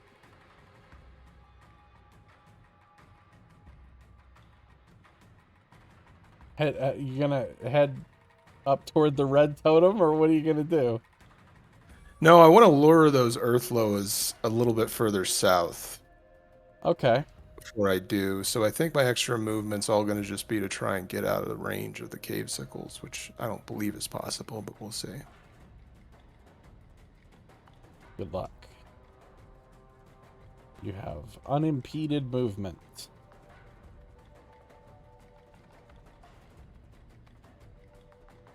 Movement which are not peded. So he can get to there for all the rest of his stamina. Beautiful. Which he will do. Now the cave sickles go. Right, I'll take the cave sickles. Is there an opponent, Jason? No, not within range 4. Can it move and attack within range 4? So for red, it cannot. So red does nothing.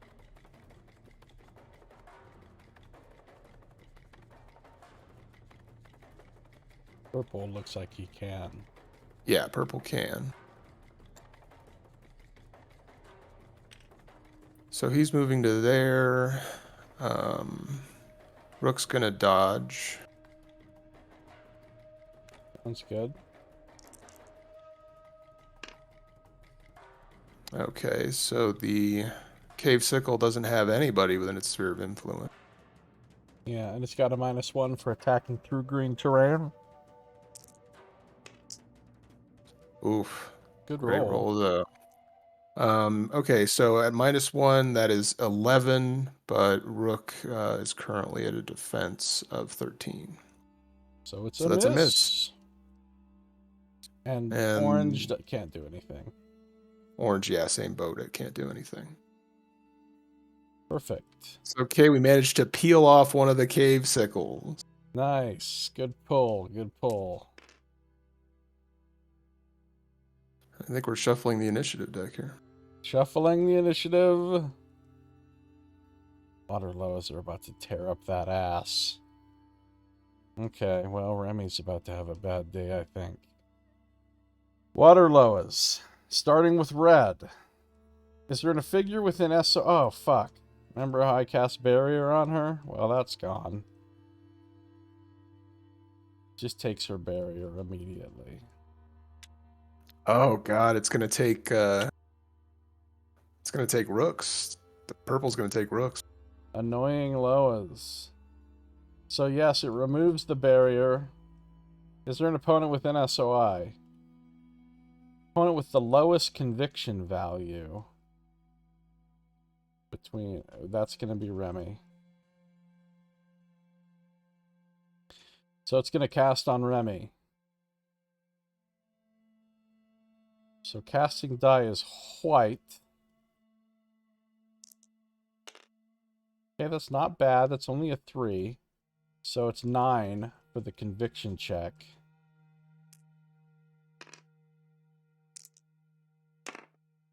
Hey, I convicted it.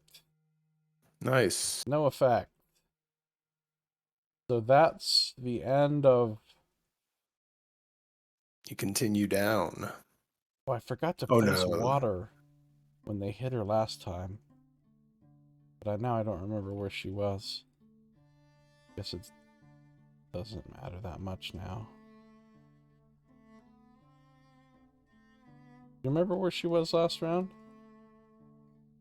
You know what else I haven't done this entire day? It's actually saved. I meant to save it to start. Okay, well, we forgot about it. It's not probably going to be relevant, so it doesn't matter.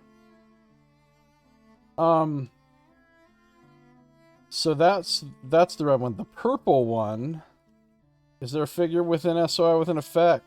Yes, Rook loses his barrier. So an opponent within SOI, lowest conviction value. Oh, is that Rook? He's only... Oh, 2 whites is good, actually. White-purple is Remy or Zeke. It's Remy or Zeke, and Remy's first in the initiative, so it's Remy again. It's the expert spell avoider. That is Remy Moretti. Well, we got an 11 this time. Oh, expert spell avoider! 14 on conviction. You got nothing, Waterloa. Nothing. Thought I was about to take serious pipe, but I didn't. Hey, what's up, son? Welcome back. Cave cycles, cave cycles. I want to ride my cave cycle. I want to ride my bike.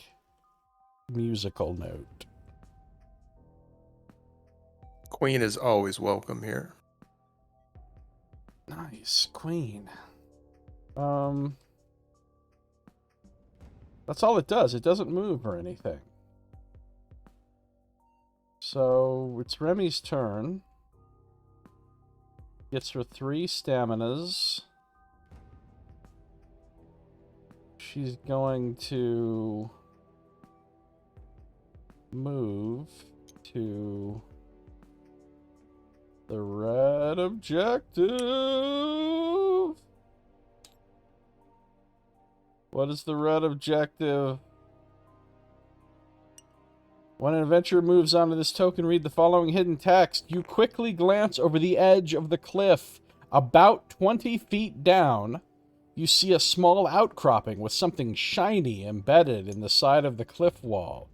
While on this token, an adventurer may try and retrieve this object by spending 1 stamina point to make an agility plus strength 15 check. This also counts as their move action. If they fail, they are defeated. They're defeated. Wait. Oh, get it. I just accidentally put the red revealer into the party stash. Hold on, does it say anything else? Yes, it does. An adventurer with flight may pass this check automatically. Oh! She has flight! Nice. And if you pass this check, read the section below. The thing is, it also counts as her move action. And she's already used her move action, so I don't think she can do it until next round. Yeah, I think that's probably right. So, next round, she can try to fly down and get whatever's on the ledge. But for this round, there's nothing else she can do. Except spend a stamina point to take the re-equip action and put this juice box into her hand. In case she needs it. Earthloas. Okay, Earthloas are both just marching towards Rook. I think you mean first they're putting barrier on some I know, yeah. They're beefing up the cave sickle.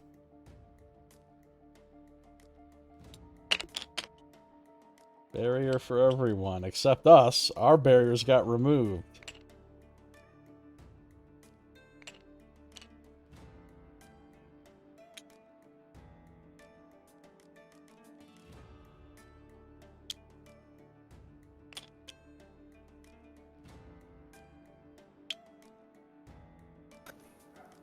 Now, the purple one is outside of their sphere of influence, so we're not cheesing anything there.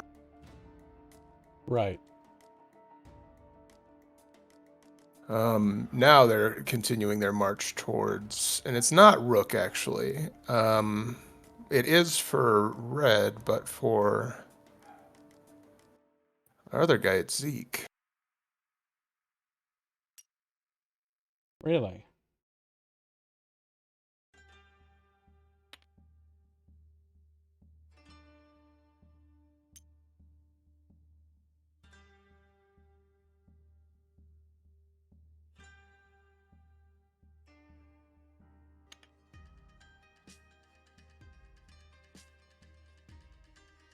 Yeah. So that's it for them. Nightingale. At least they're slow.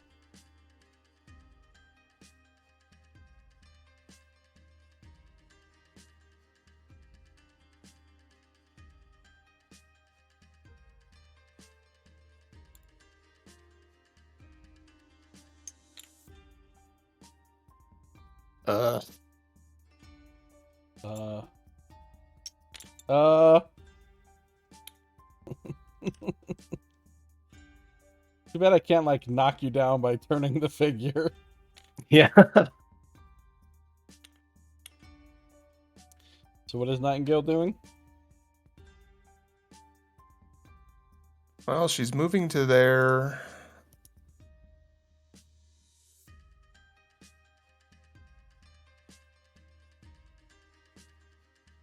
Oh, yeah, that's right. She's the one that has to put the thing Actually, on the she's thing. gonna move there. Oh. And I say this with genuine not knowing, because I don't remember. Maybe if you put the thing on there, the Lois will stop attacking us. Oh. I mean, that would make sense given what the description of this issue here.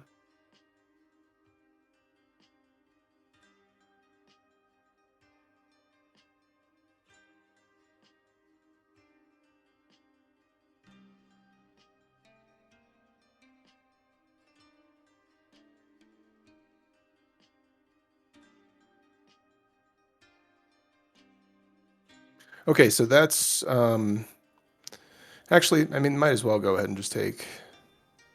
No, I'm going to hold off in case I need to dodge something. So that's it for Nightingale. Okay. Cave Sickle. Cave Sickles. So Well, our red newly probably buffed can't Cave do Sickles anything. can't do anything, no. Purple, though. Rook is still within range 4. So it's going to make a ranged 4 attack. Which Rook will... Yeah, I'm gonna go ahead and save the dodge for the one that has the poison follow-up. Cool. Good idea, good thought, good call, good thinking, good plan, good stratagem, good gambit. Good So again, ruse. this Cave Sickle's all alone, so 10 is a hit. Or would be if I were not in hindering terrain, so that is a miss. Big old bunch of miss. So yeah, that's the caves. Oh no, so then it's going to move forward.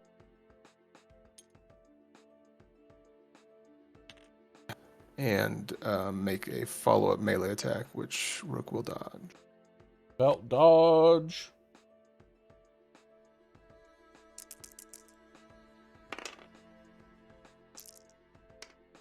Oh god, I didn't see what the results were, did you?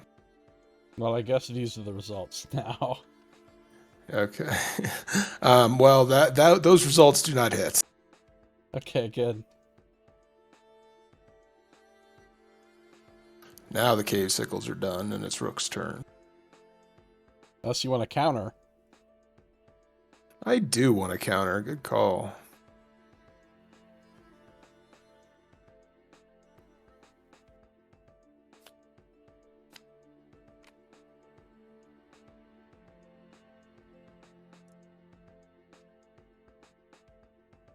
And we'll empower the counter. Why not? Why not?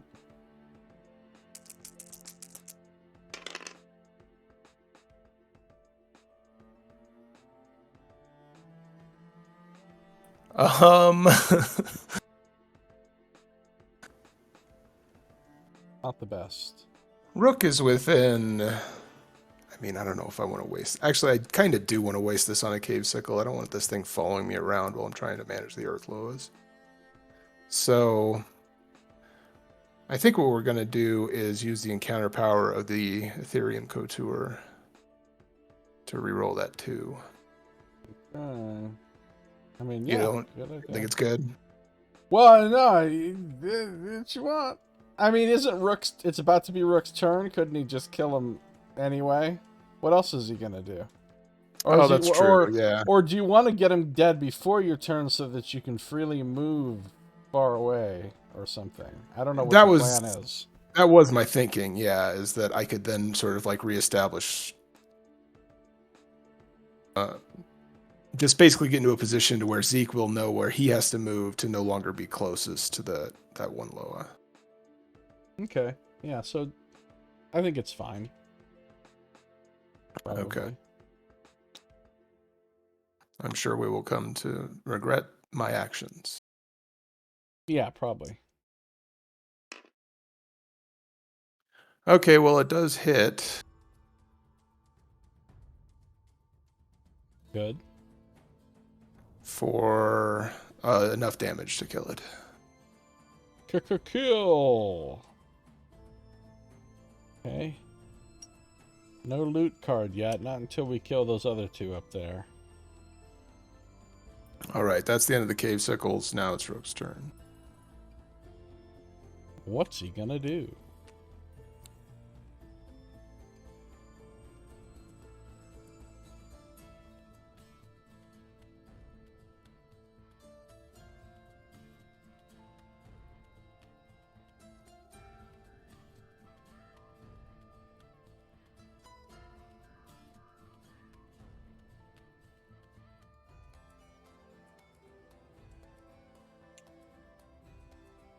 Well, the first thing he's going to do is move there, which triggers the red totem. Really? That triggers the red totem? Oh shit, it really does. Fun. Yeah. Alright, red totem. You find the decomposing corpse of some ancient creature. Place the green loot token on the space this totem occupied. The green loot token has already been placed. Placed a random loot token instead. But I thought this was the green loot token. No, it's yellow. So, there's a bunch of loot to collect. All up on the map. God, I hope we get these Loas off our back when you do the blue objective. Hope so.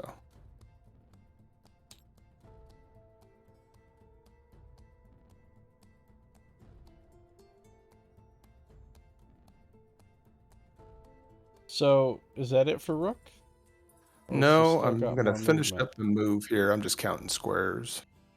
Counting squares. Squares. Merkhound. What a little spaz.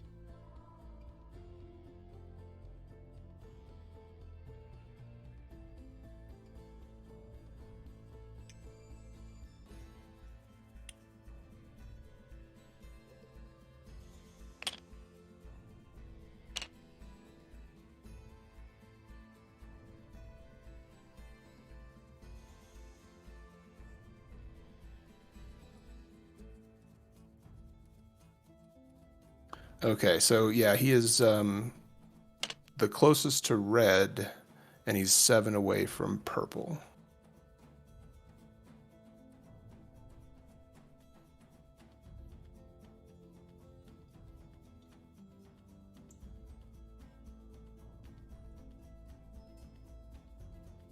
Okay.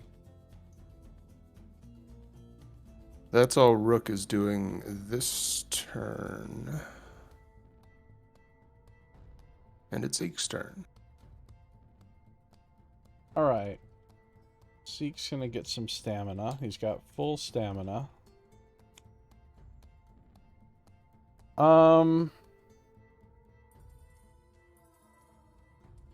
I mean, he can magic armor someone down here, but it's pointless because it'll get immediately removed by the Loas.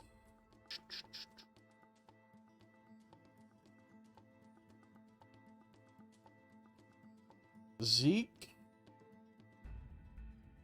is going to probably provoke a break attack from this Loa right here. I don't really know where he should go. I want him to go for the loot, but then he'll be getting trapped in there by the Loas. Need to get the Loas further away from the loot tree. So I guess he'll just kind of keep working his way around, kind of mirroring Rook's path. Okay. I kind of want to keep him within SOI of Remy in case he needs to heal her or whatever. So he's going to provoke a break attack. He is in water, so he can't dodge. But the lowest break attack shouldn't be that dangerous.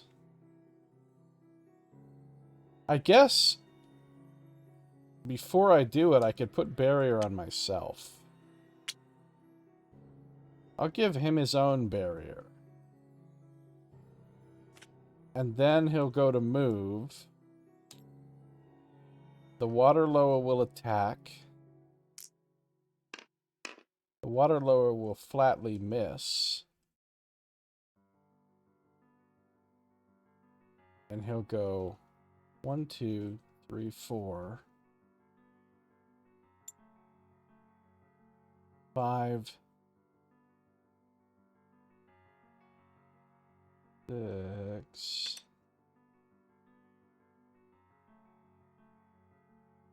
7,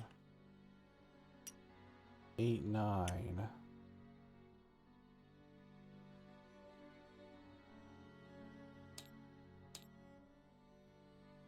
And maybe stay right there.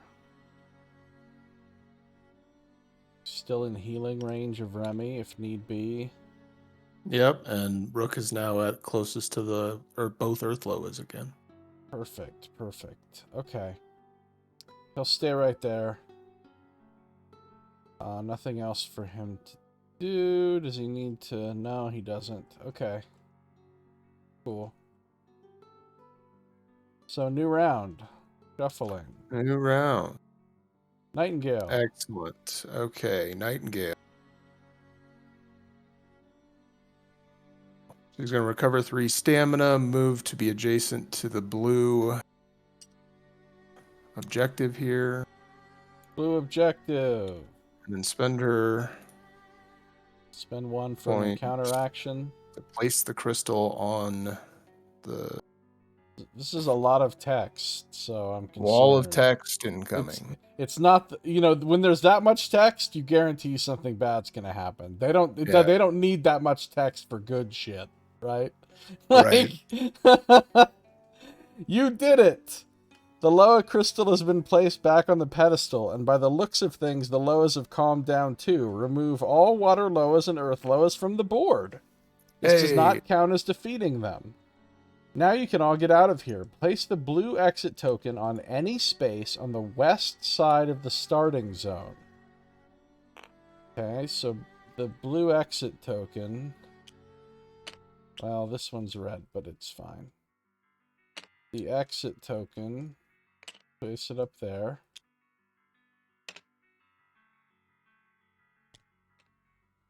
You step down from the altar, but a growl startles you, causing you to spin on your heels. Behind you, a Gavadan is displeased that you've trespassed on its territory. Spawn a Gavaden in the southeast corner of tile UM45. So, right here. Southeast corner of the entire map, we're going to get a Gavaden. It howls, calling for the rest of its pack. Spawn another Gavaden on any unoccupied space on the north side of tile UM35. Guess I'll take these Gavaden. Mercount can get the hell out of here.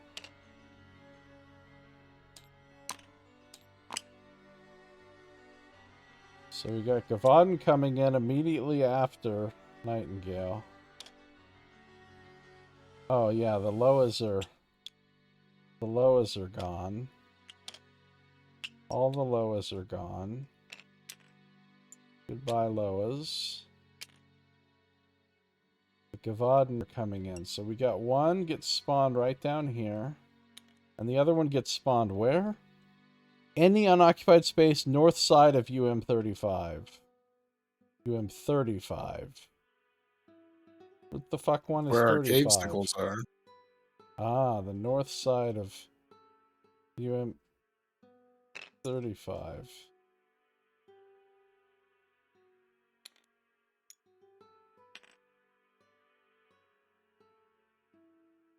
I'll put him just to move out of bullshit.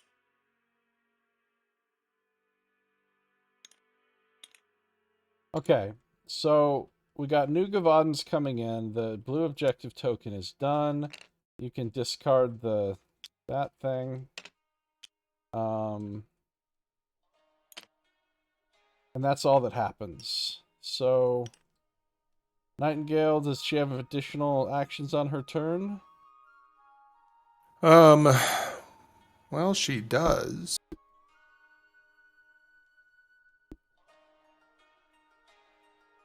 I mean, let's just start off with a euthanasia against this Gavaden here. Might as well. Light it up.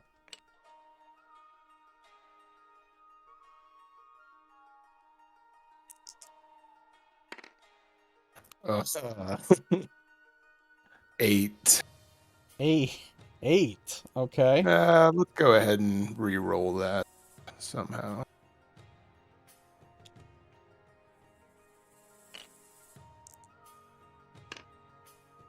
Eight. Exactly 8. You literally just had to get anything better than 8.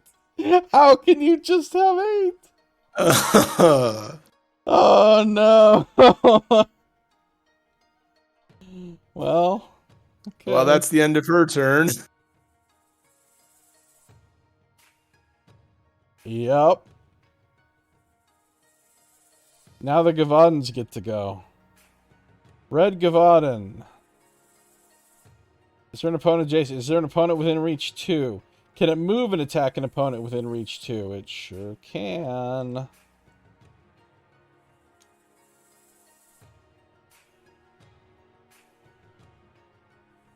Yeah. That you can attack diagonally with reach, so make an attack within reach 2. So is she dodging or anything? Well, yeah, let's dodge with the shirt. Shirt dodge doodly doo doo. Shirt dodge doodly doodly doo.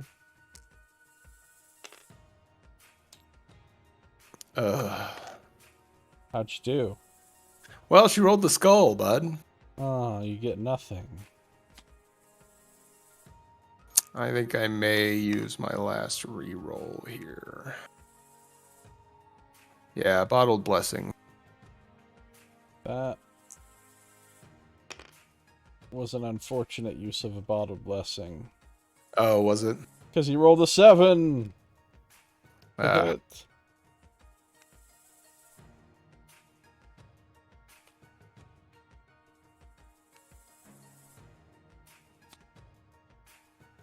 But then move to be at up to reach 2 from the furthest opponent within movement range. Well, there's no... Wait, oh, maybe Zeke.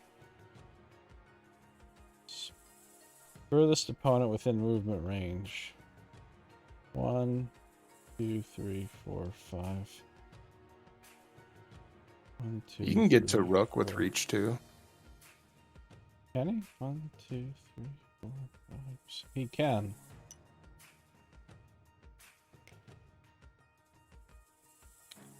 So he moves over there to Rook, and he attacks again with reach. Rook will dodge.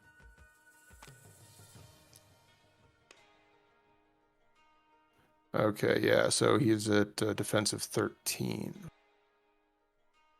Defensive 13.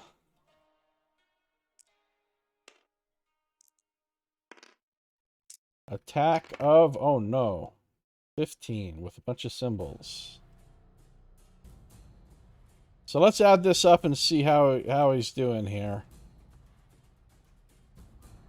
So it's a hit of 2 plus 2, 3, 4, 5, 6. A hit of 6. Let's use one of the 7, fate 8. engines to remove all the symbols from that 8 before you add them up.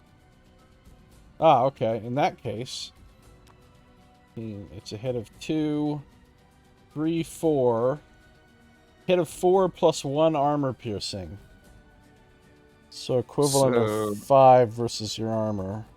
Okay, yeah, so 1 point of damage. Actually, nothing, because I've got the physical damage reduction from the belts. From the belts! Nice. So it doesn't even hurt you. Nope. Okay. Is the Gavadan doing another follow-up attack to, I don't know, paralyze me? Nope, not this time. So Purple Gavadan doesn't have shit he can do. Yeah, those purple Gavadan and the cave sickles are pretty well isolated, I think. Alright, it's the Cave Sickle's turn. Cave sickles are done. Right, because they don't have any targets. Waterloa, get the hell out of initiative. Earthloa, get the hell out of initiative. Oh, my apologies. I believe one of the cave sickles is activated. Really? They have movement of 6. Yeah. 3, 4, 5, 6, and can make a ranged attack against Rook. Oh, you're right. No allies within SOI. -1 to hit from terrain. So that's a miss. Nice.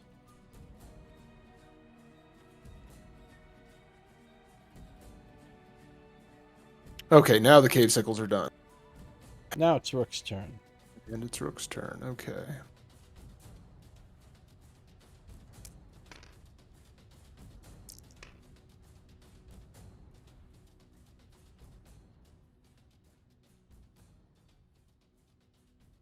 So we have a Gavadan. His conviction is not great.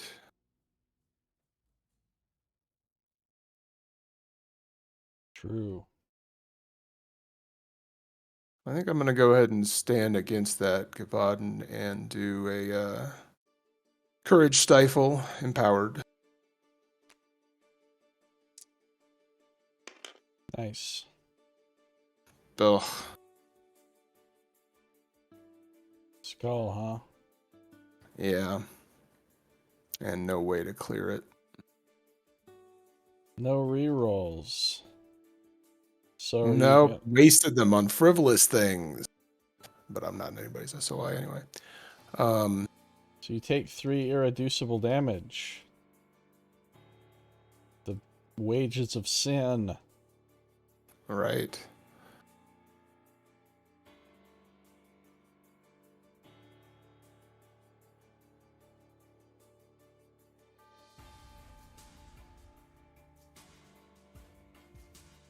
Is he gonna move? I think so.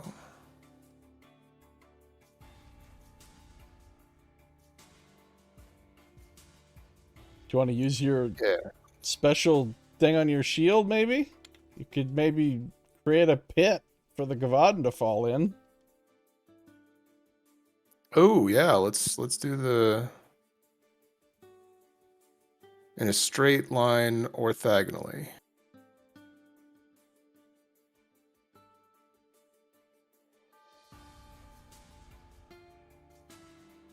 Oh yeah, so we can do the auto kill. Yeah, because Nightingale's within SOI too. Okay, well yeah, let's do that. Where are the dangerous terrain tokens? Fuck if I know. Where actually are all the... Oh, map tiles, I guess. Did you find them? I found one. Well, we can just make copies of it. Oh, there you go. You found a big one, too.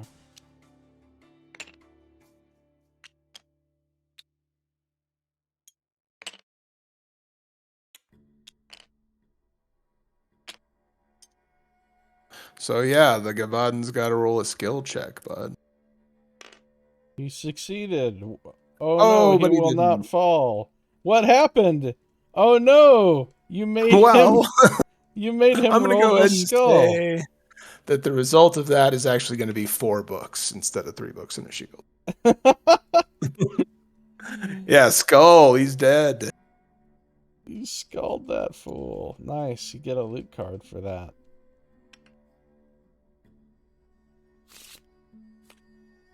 $7 gold.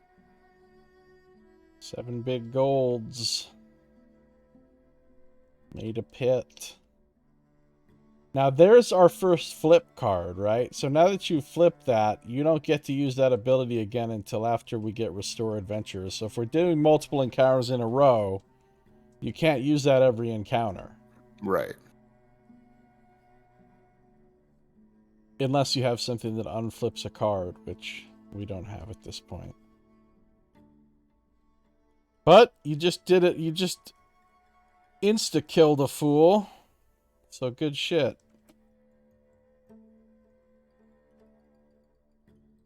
That'd be so nice against an Earth Loa.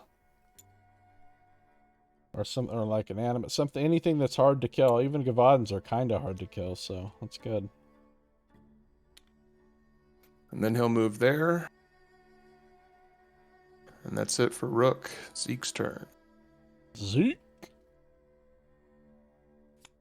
Zeke is where? He's right next to Rook. Zeke will give barrier to Rook.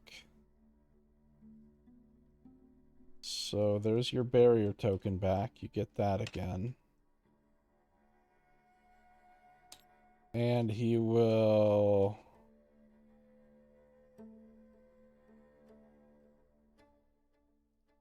move...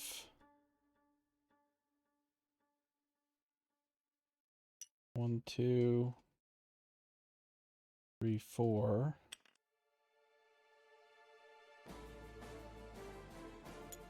5, 6. He'll move there.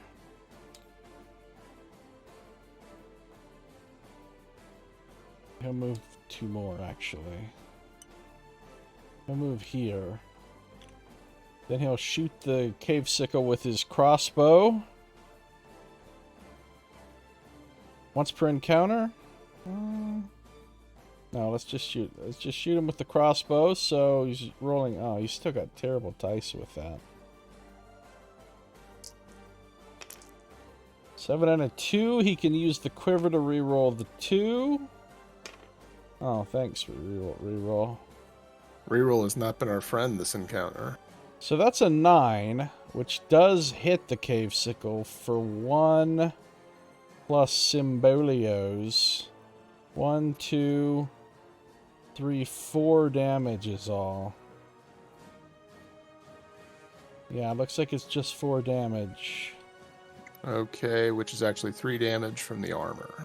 Oh, because he has barrier. Oh, wait, no, I have armor piercing on the crossbow. Oh, okay. So, yeah, he will take the full 4. I could apply poison, but it doesn't do anything because cave sickles are immune to poison.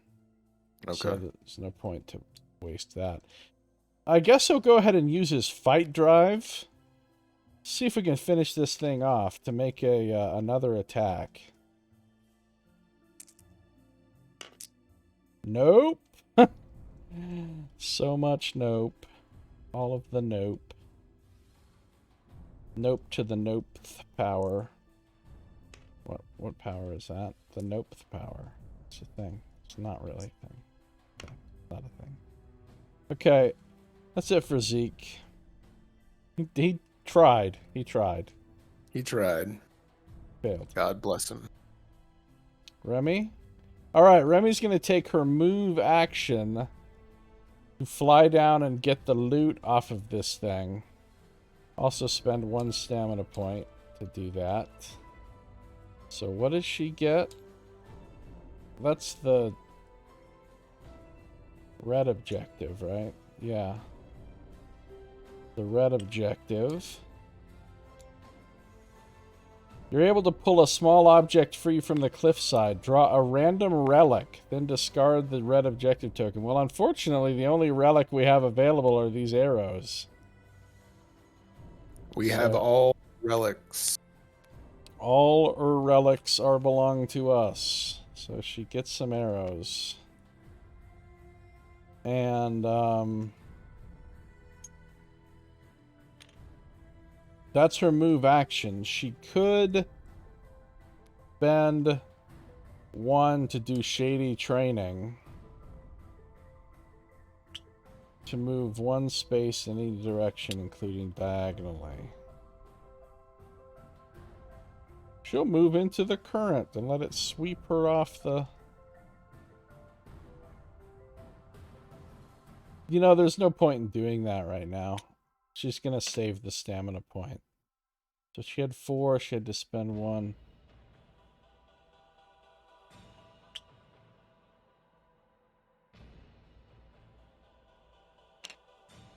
Yeah, she'll just save it.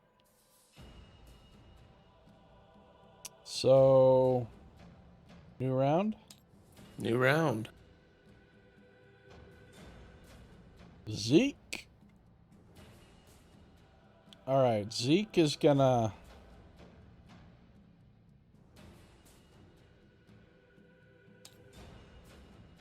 try to finish off this... Oh no, that's... Wait, that's once per encounter. That's used. Zeke will try to finish off this cave sickle. Oh, you know what? He would have done 1 fewer point of damage to it because of the terrain. I forgot. So he only did 3 before. He could just let someone else kill the cave sickle, like Rook. Then again, if he gets it out of the way, Rook can go charging in towards the other stuff. So Yeah. let's try to get him out. Let's try to do it. Let's try to do it. So roll his bad dice. Oh, come on! Use the quiver. Reroll the 2. All right, there you go. There you go. That's a kill. That's a kill. So, Orange Cave Sickle's done. After that, he will move...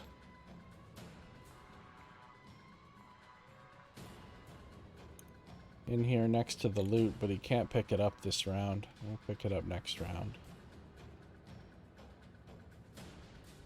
Done. All right. I think it's Remy. She's got all of the staminas. So she's going to fly really far. Really, really far. You want to have her go get the green loot?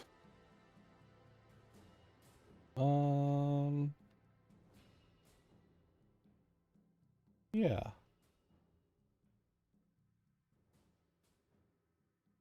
So if she can fly 7, 8, 9, 10, 11, 12, 13, 14, 15. She can fly 15 squares.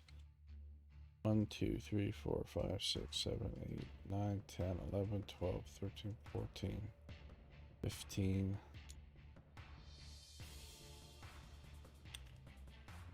She'll just go like that. I don't think she's going to get attacked by anything, so... We'll call it good like that. All right, it's good like that. It is good like that. Very good like that. Next.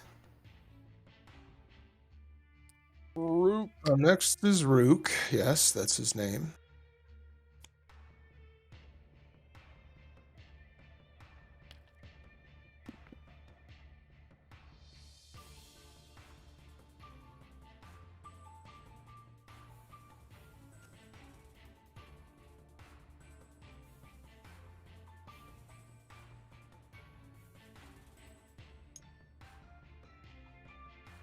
Rook's just gonna move here.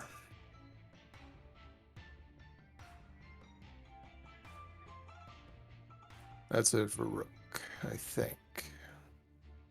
Actually, could he do one more?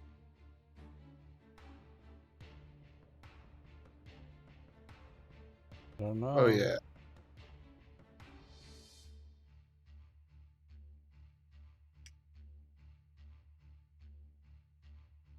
Yeah, so he's actually going to move there, and then we will try. Because I have not learned my lesson, an empowered courage stifle. Against the cave sickle up there. Nice.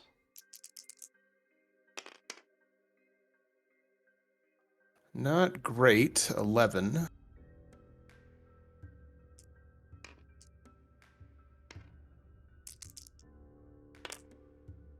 But good enough. Destroyed. Destroyed the cave sickle. 10 damage. Loot card. Loot card. We get a loot card. 6 gold. 6 big gold. Now Rook is finished, as are the cave sickles, so it's Nightingale's turn. Perf. Perf.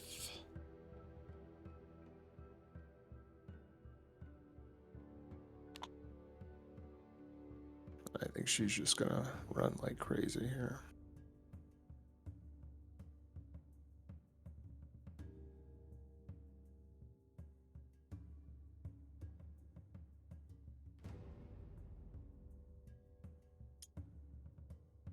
All of her stamina will get her there.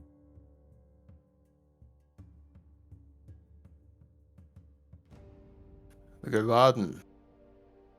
Oh no, Man. Gavaden. Can it move and attack an opponent within reach too? Looks like it. Oh yeah.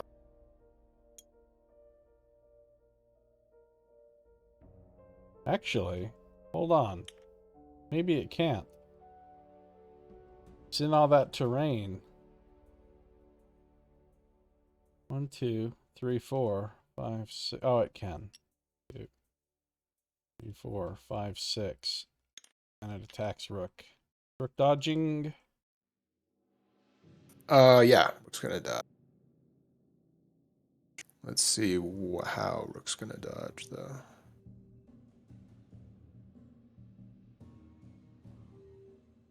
Okay. Yeah. So we'll dodge. Too many belts. Belts. Okay, not great. 11 defense. Pretty good roll for the Gavaden. 14. Hit you for 3. 4, 5, 6, 7. 7 damage with 2 armor piercing. So that would just be 2 damage, which is reduced from the belts. Wait. 7 damage. 2 armor piercing. That's like 9 damage. Oh, and I thought you did 7 damage. 2 of it was armor piercing. Okay, so then I will take the 2 damage.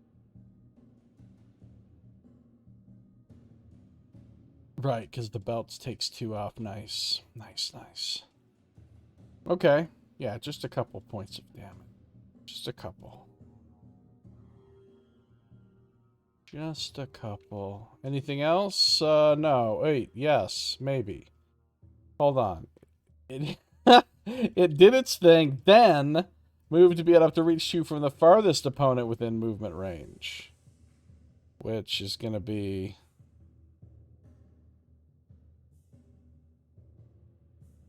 Nightingale. But that's going to provoke a break attack.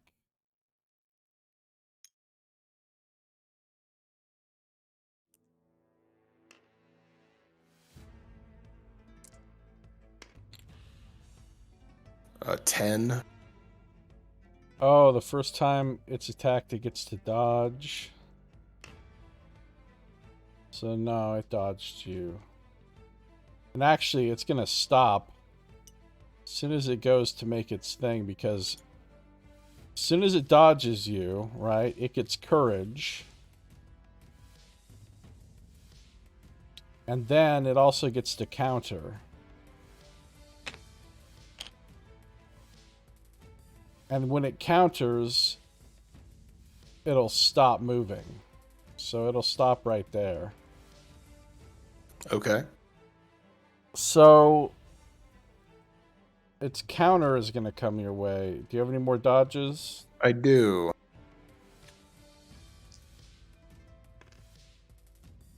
But that is not any kind of result.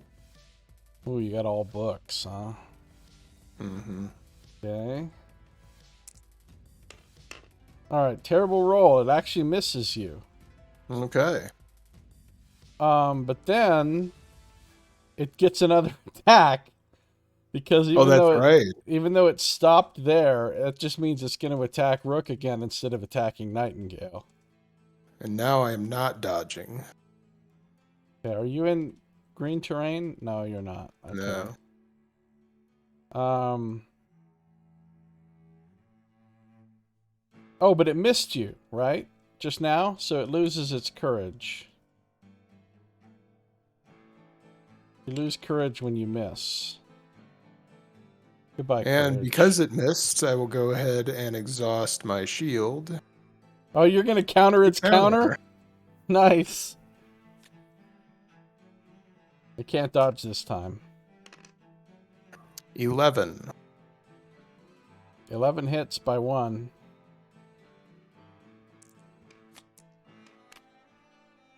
Okay, so that's going to be 4 damage. 4 damage.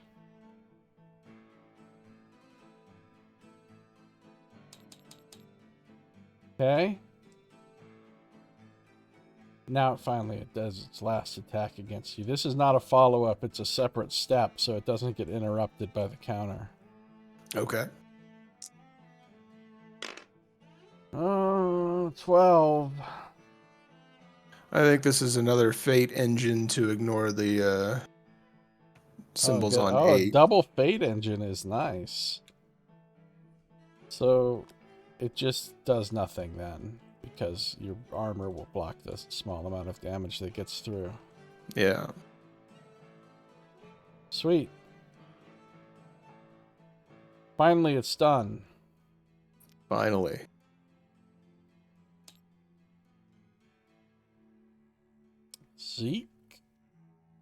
Zeke will get his staminas. He'll spend a stamina to collect the loot. What do we got? Yellow loot. Yellow loot. Find a pile of treasure. Gain 2 random consumables. Good ones. Got good ones. Nice. My fake ass shuffling. Oh, he's getting deep in consumables over here. I don't know. He'll spend a... Oh, that doesn't cost him anything, actually. He'll put barrier on Nightingale. Here you go. Thank you. Doesn't cost him anything to do that. He's got 2 points. I guess he can move some. 1, 2.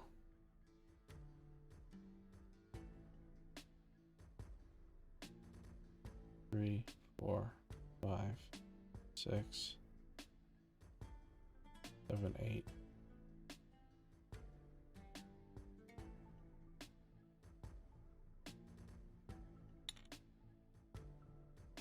He's done.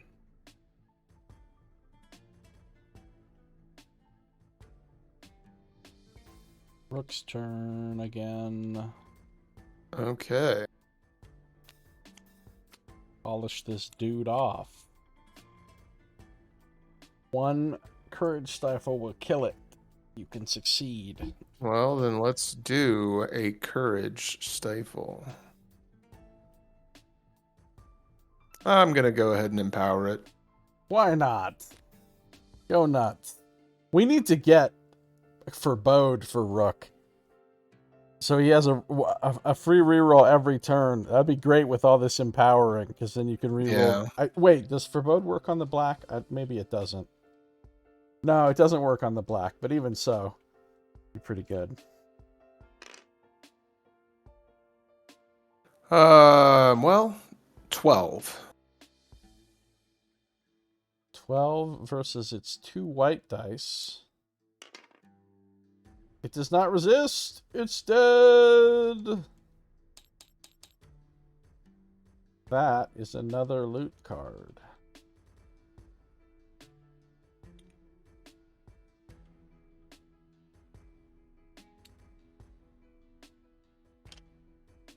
And off the off chance that green loot is tricky, I'll move him a little bit in that direction so that he can be there to assist if needed. We got 9 more gold. Nice. Yeah, you never know whether it'll spawn something.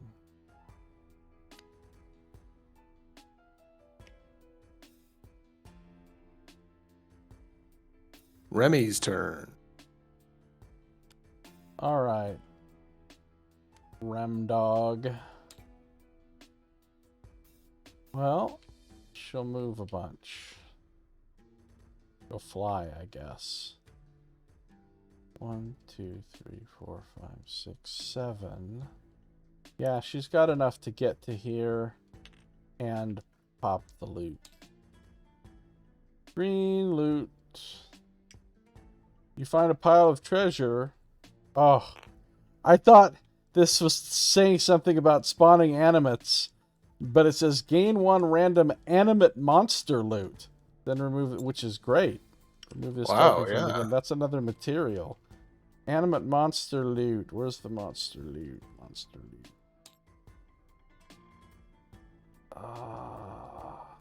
No. I forgot which ones are the animates. Well, the animate shard here is probably one. Okay, the quickened eye is one.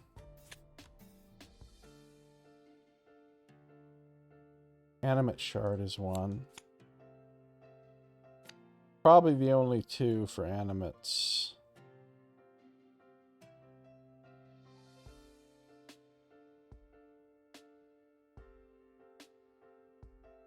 Yeah, okay, so it's going to be one of these 2. Here we go. Shuffle, shuffle, shuffle, shuffle, shuffle. We got the animate eye thing. Oh, nice. Oh, it's basically another fight drive. Yeah. Who got that? Remy. Oh, sweet. It's a relic.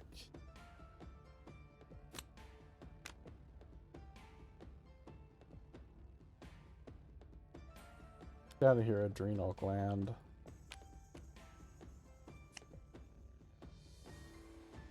All right.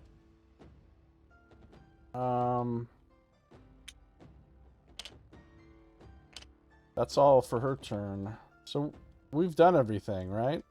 We just need to run for the border. Yep, that's it. Cool.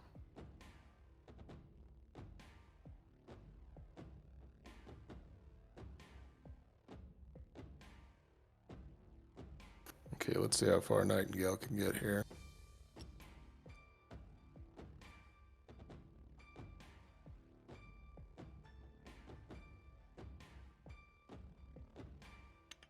There.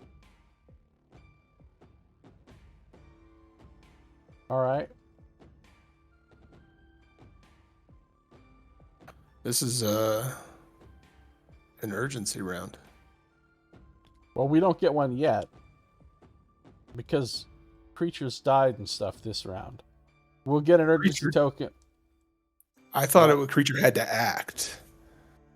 A creature has to act or spawn or die. Oh, okay. Actually, I think if we even attack a creature, it's enough. Let me just double check urgency tokens. Urgency. 18, page 18.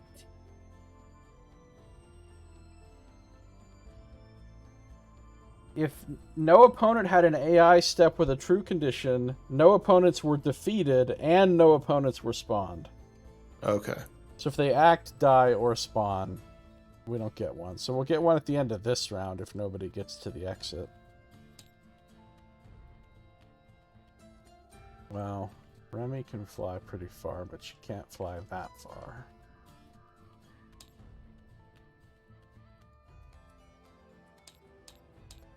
Can fly 11.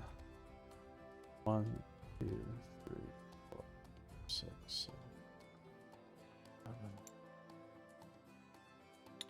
It's done.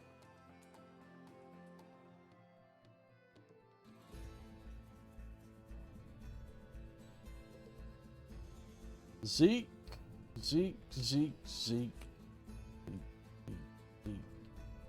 He can move 6, 7, 8, 9, 10. 1, 2, 3, 4, 5, 6, 7, 8, 9.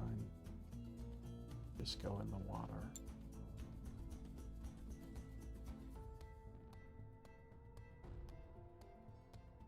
He'll go here, and just because he can and it doesn't actually cost him anything, he'll put barrier on Remy. Just in case. Just in case.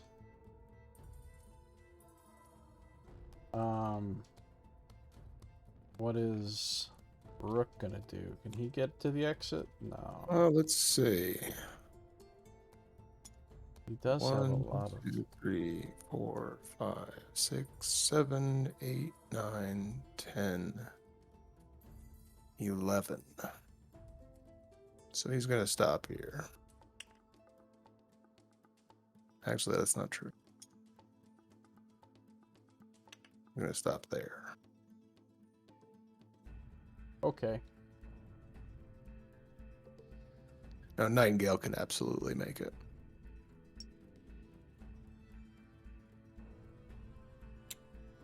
Yeah, with just the move action. She's there. Alright, let's see what happens. Made it to the exit. Each party member gains 1 XP. Restore adventurers. We win. It's over. The restore is the complete reset. Yeah, I'm flipping cards. Complete reset. Flipping cards. The whole 9 yards. I'm trying to give XP to characters we don't even have yet. Okay.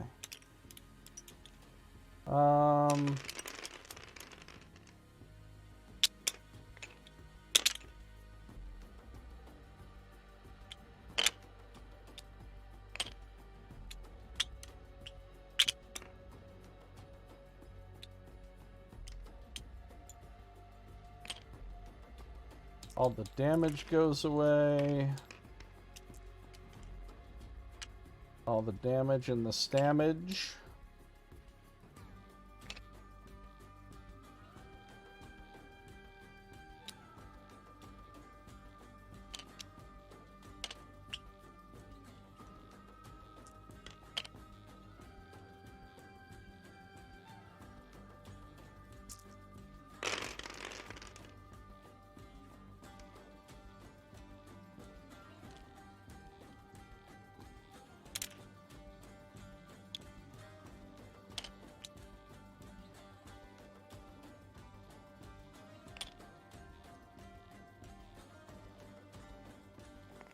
We get our 2 free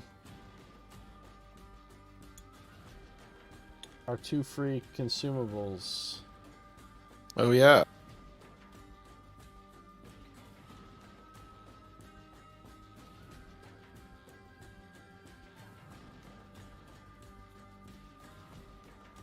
I will take back my unfortunately used bottled blessing.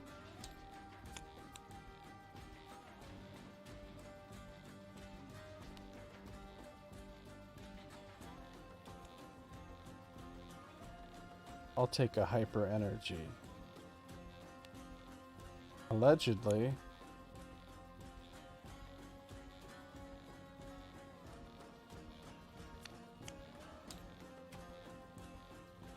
So we might want to redistribute some of this stuff. We have a shitload of consumables now.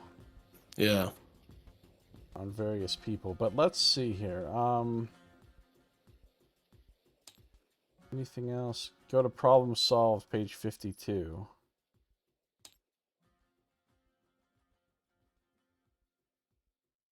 Problem solved.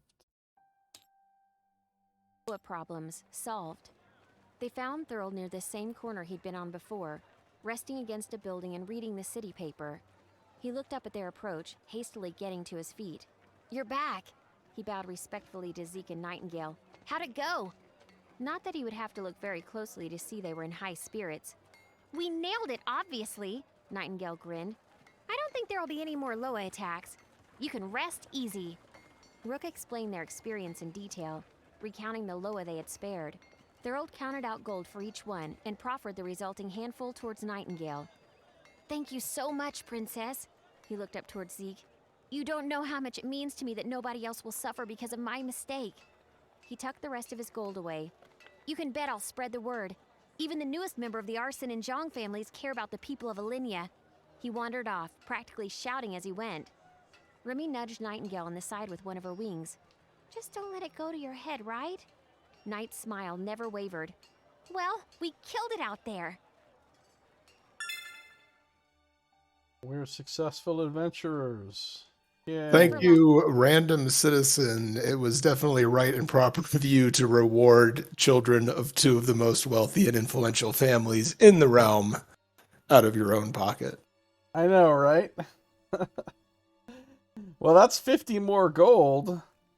So we got 76 additional gold. Store this. 76 additional gold. Which puts our gold at 80. 80 gold. We don't have enough XP to get any more disciplines. But back to the story round. Yeah, so does somebody want this adrenal gland? I don't think they do. I mean, I'll hold it. Unless you want to start unlocking upgrades, I'll hold it on Rook because he does occasionally get the opportunity to counter. Oh, you know what? Oh, Rook has a slot open for a relic, really? Mm-hmm. Wait. Really? And Really? Nightingale only has 1 relic? Yep. I thought there were more relics than that.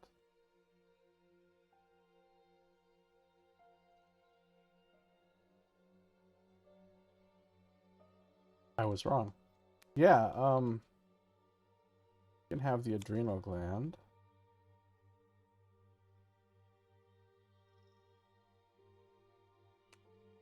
These arrows.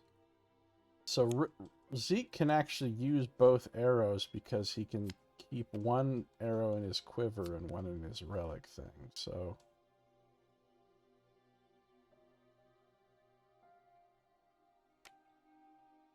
but then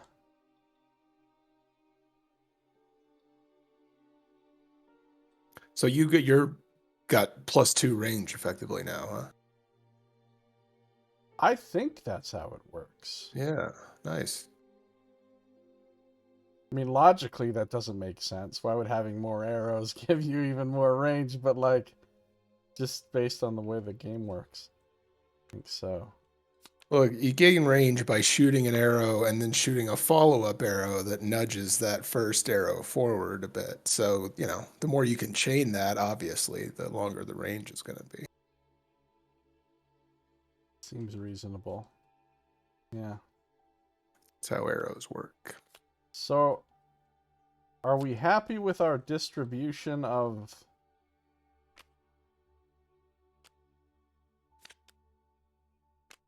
consumables, or do we need to trade any consumables around? If there is a bottled blessing without a home, Rook wouldn't mind the ability to reroll a dice, but Yeah, that's there about you go.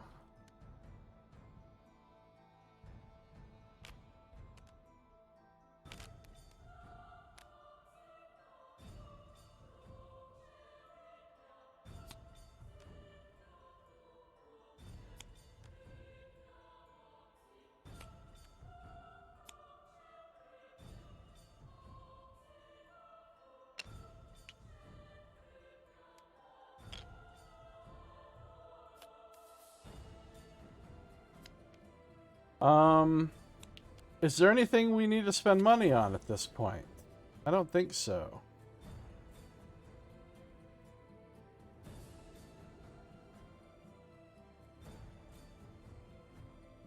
No. Mm-mm.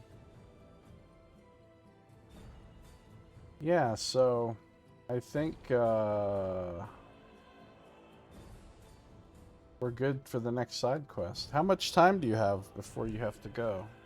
I should probably... we would probably just have time to start. I should probably go here in like 20 minutes. So do you So just it's want up to to stop you. now? Save it. Yeah, we can just save it now. Alright, so I'll save it here, and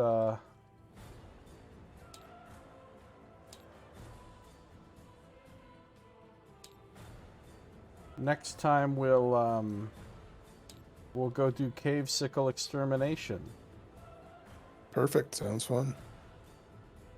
This is similar to, but not exactly the same as, the first crawl. Oh, okay. It's not a carbon copy of it, but it's similar to. It uses There's the a bug bomb. bomb thing. Yeah. Okay, yeah.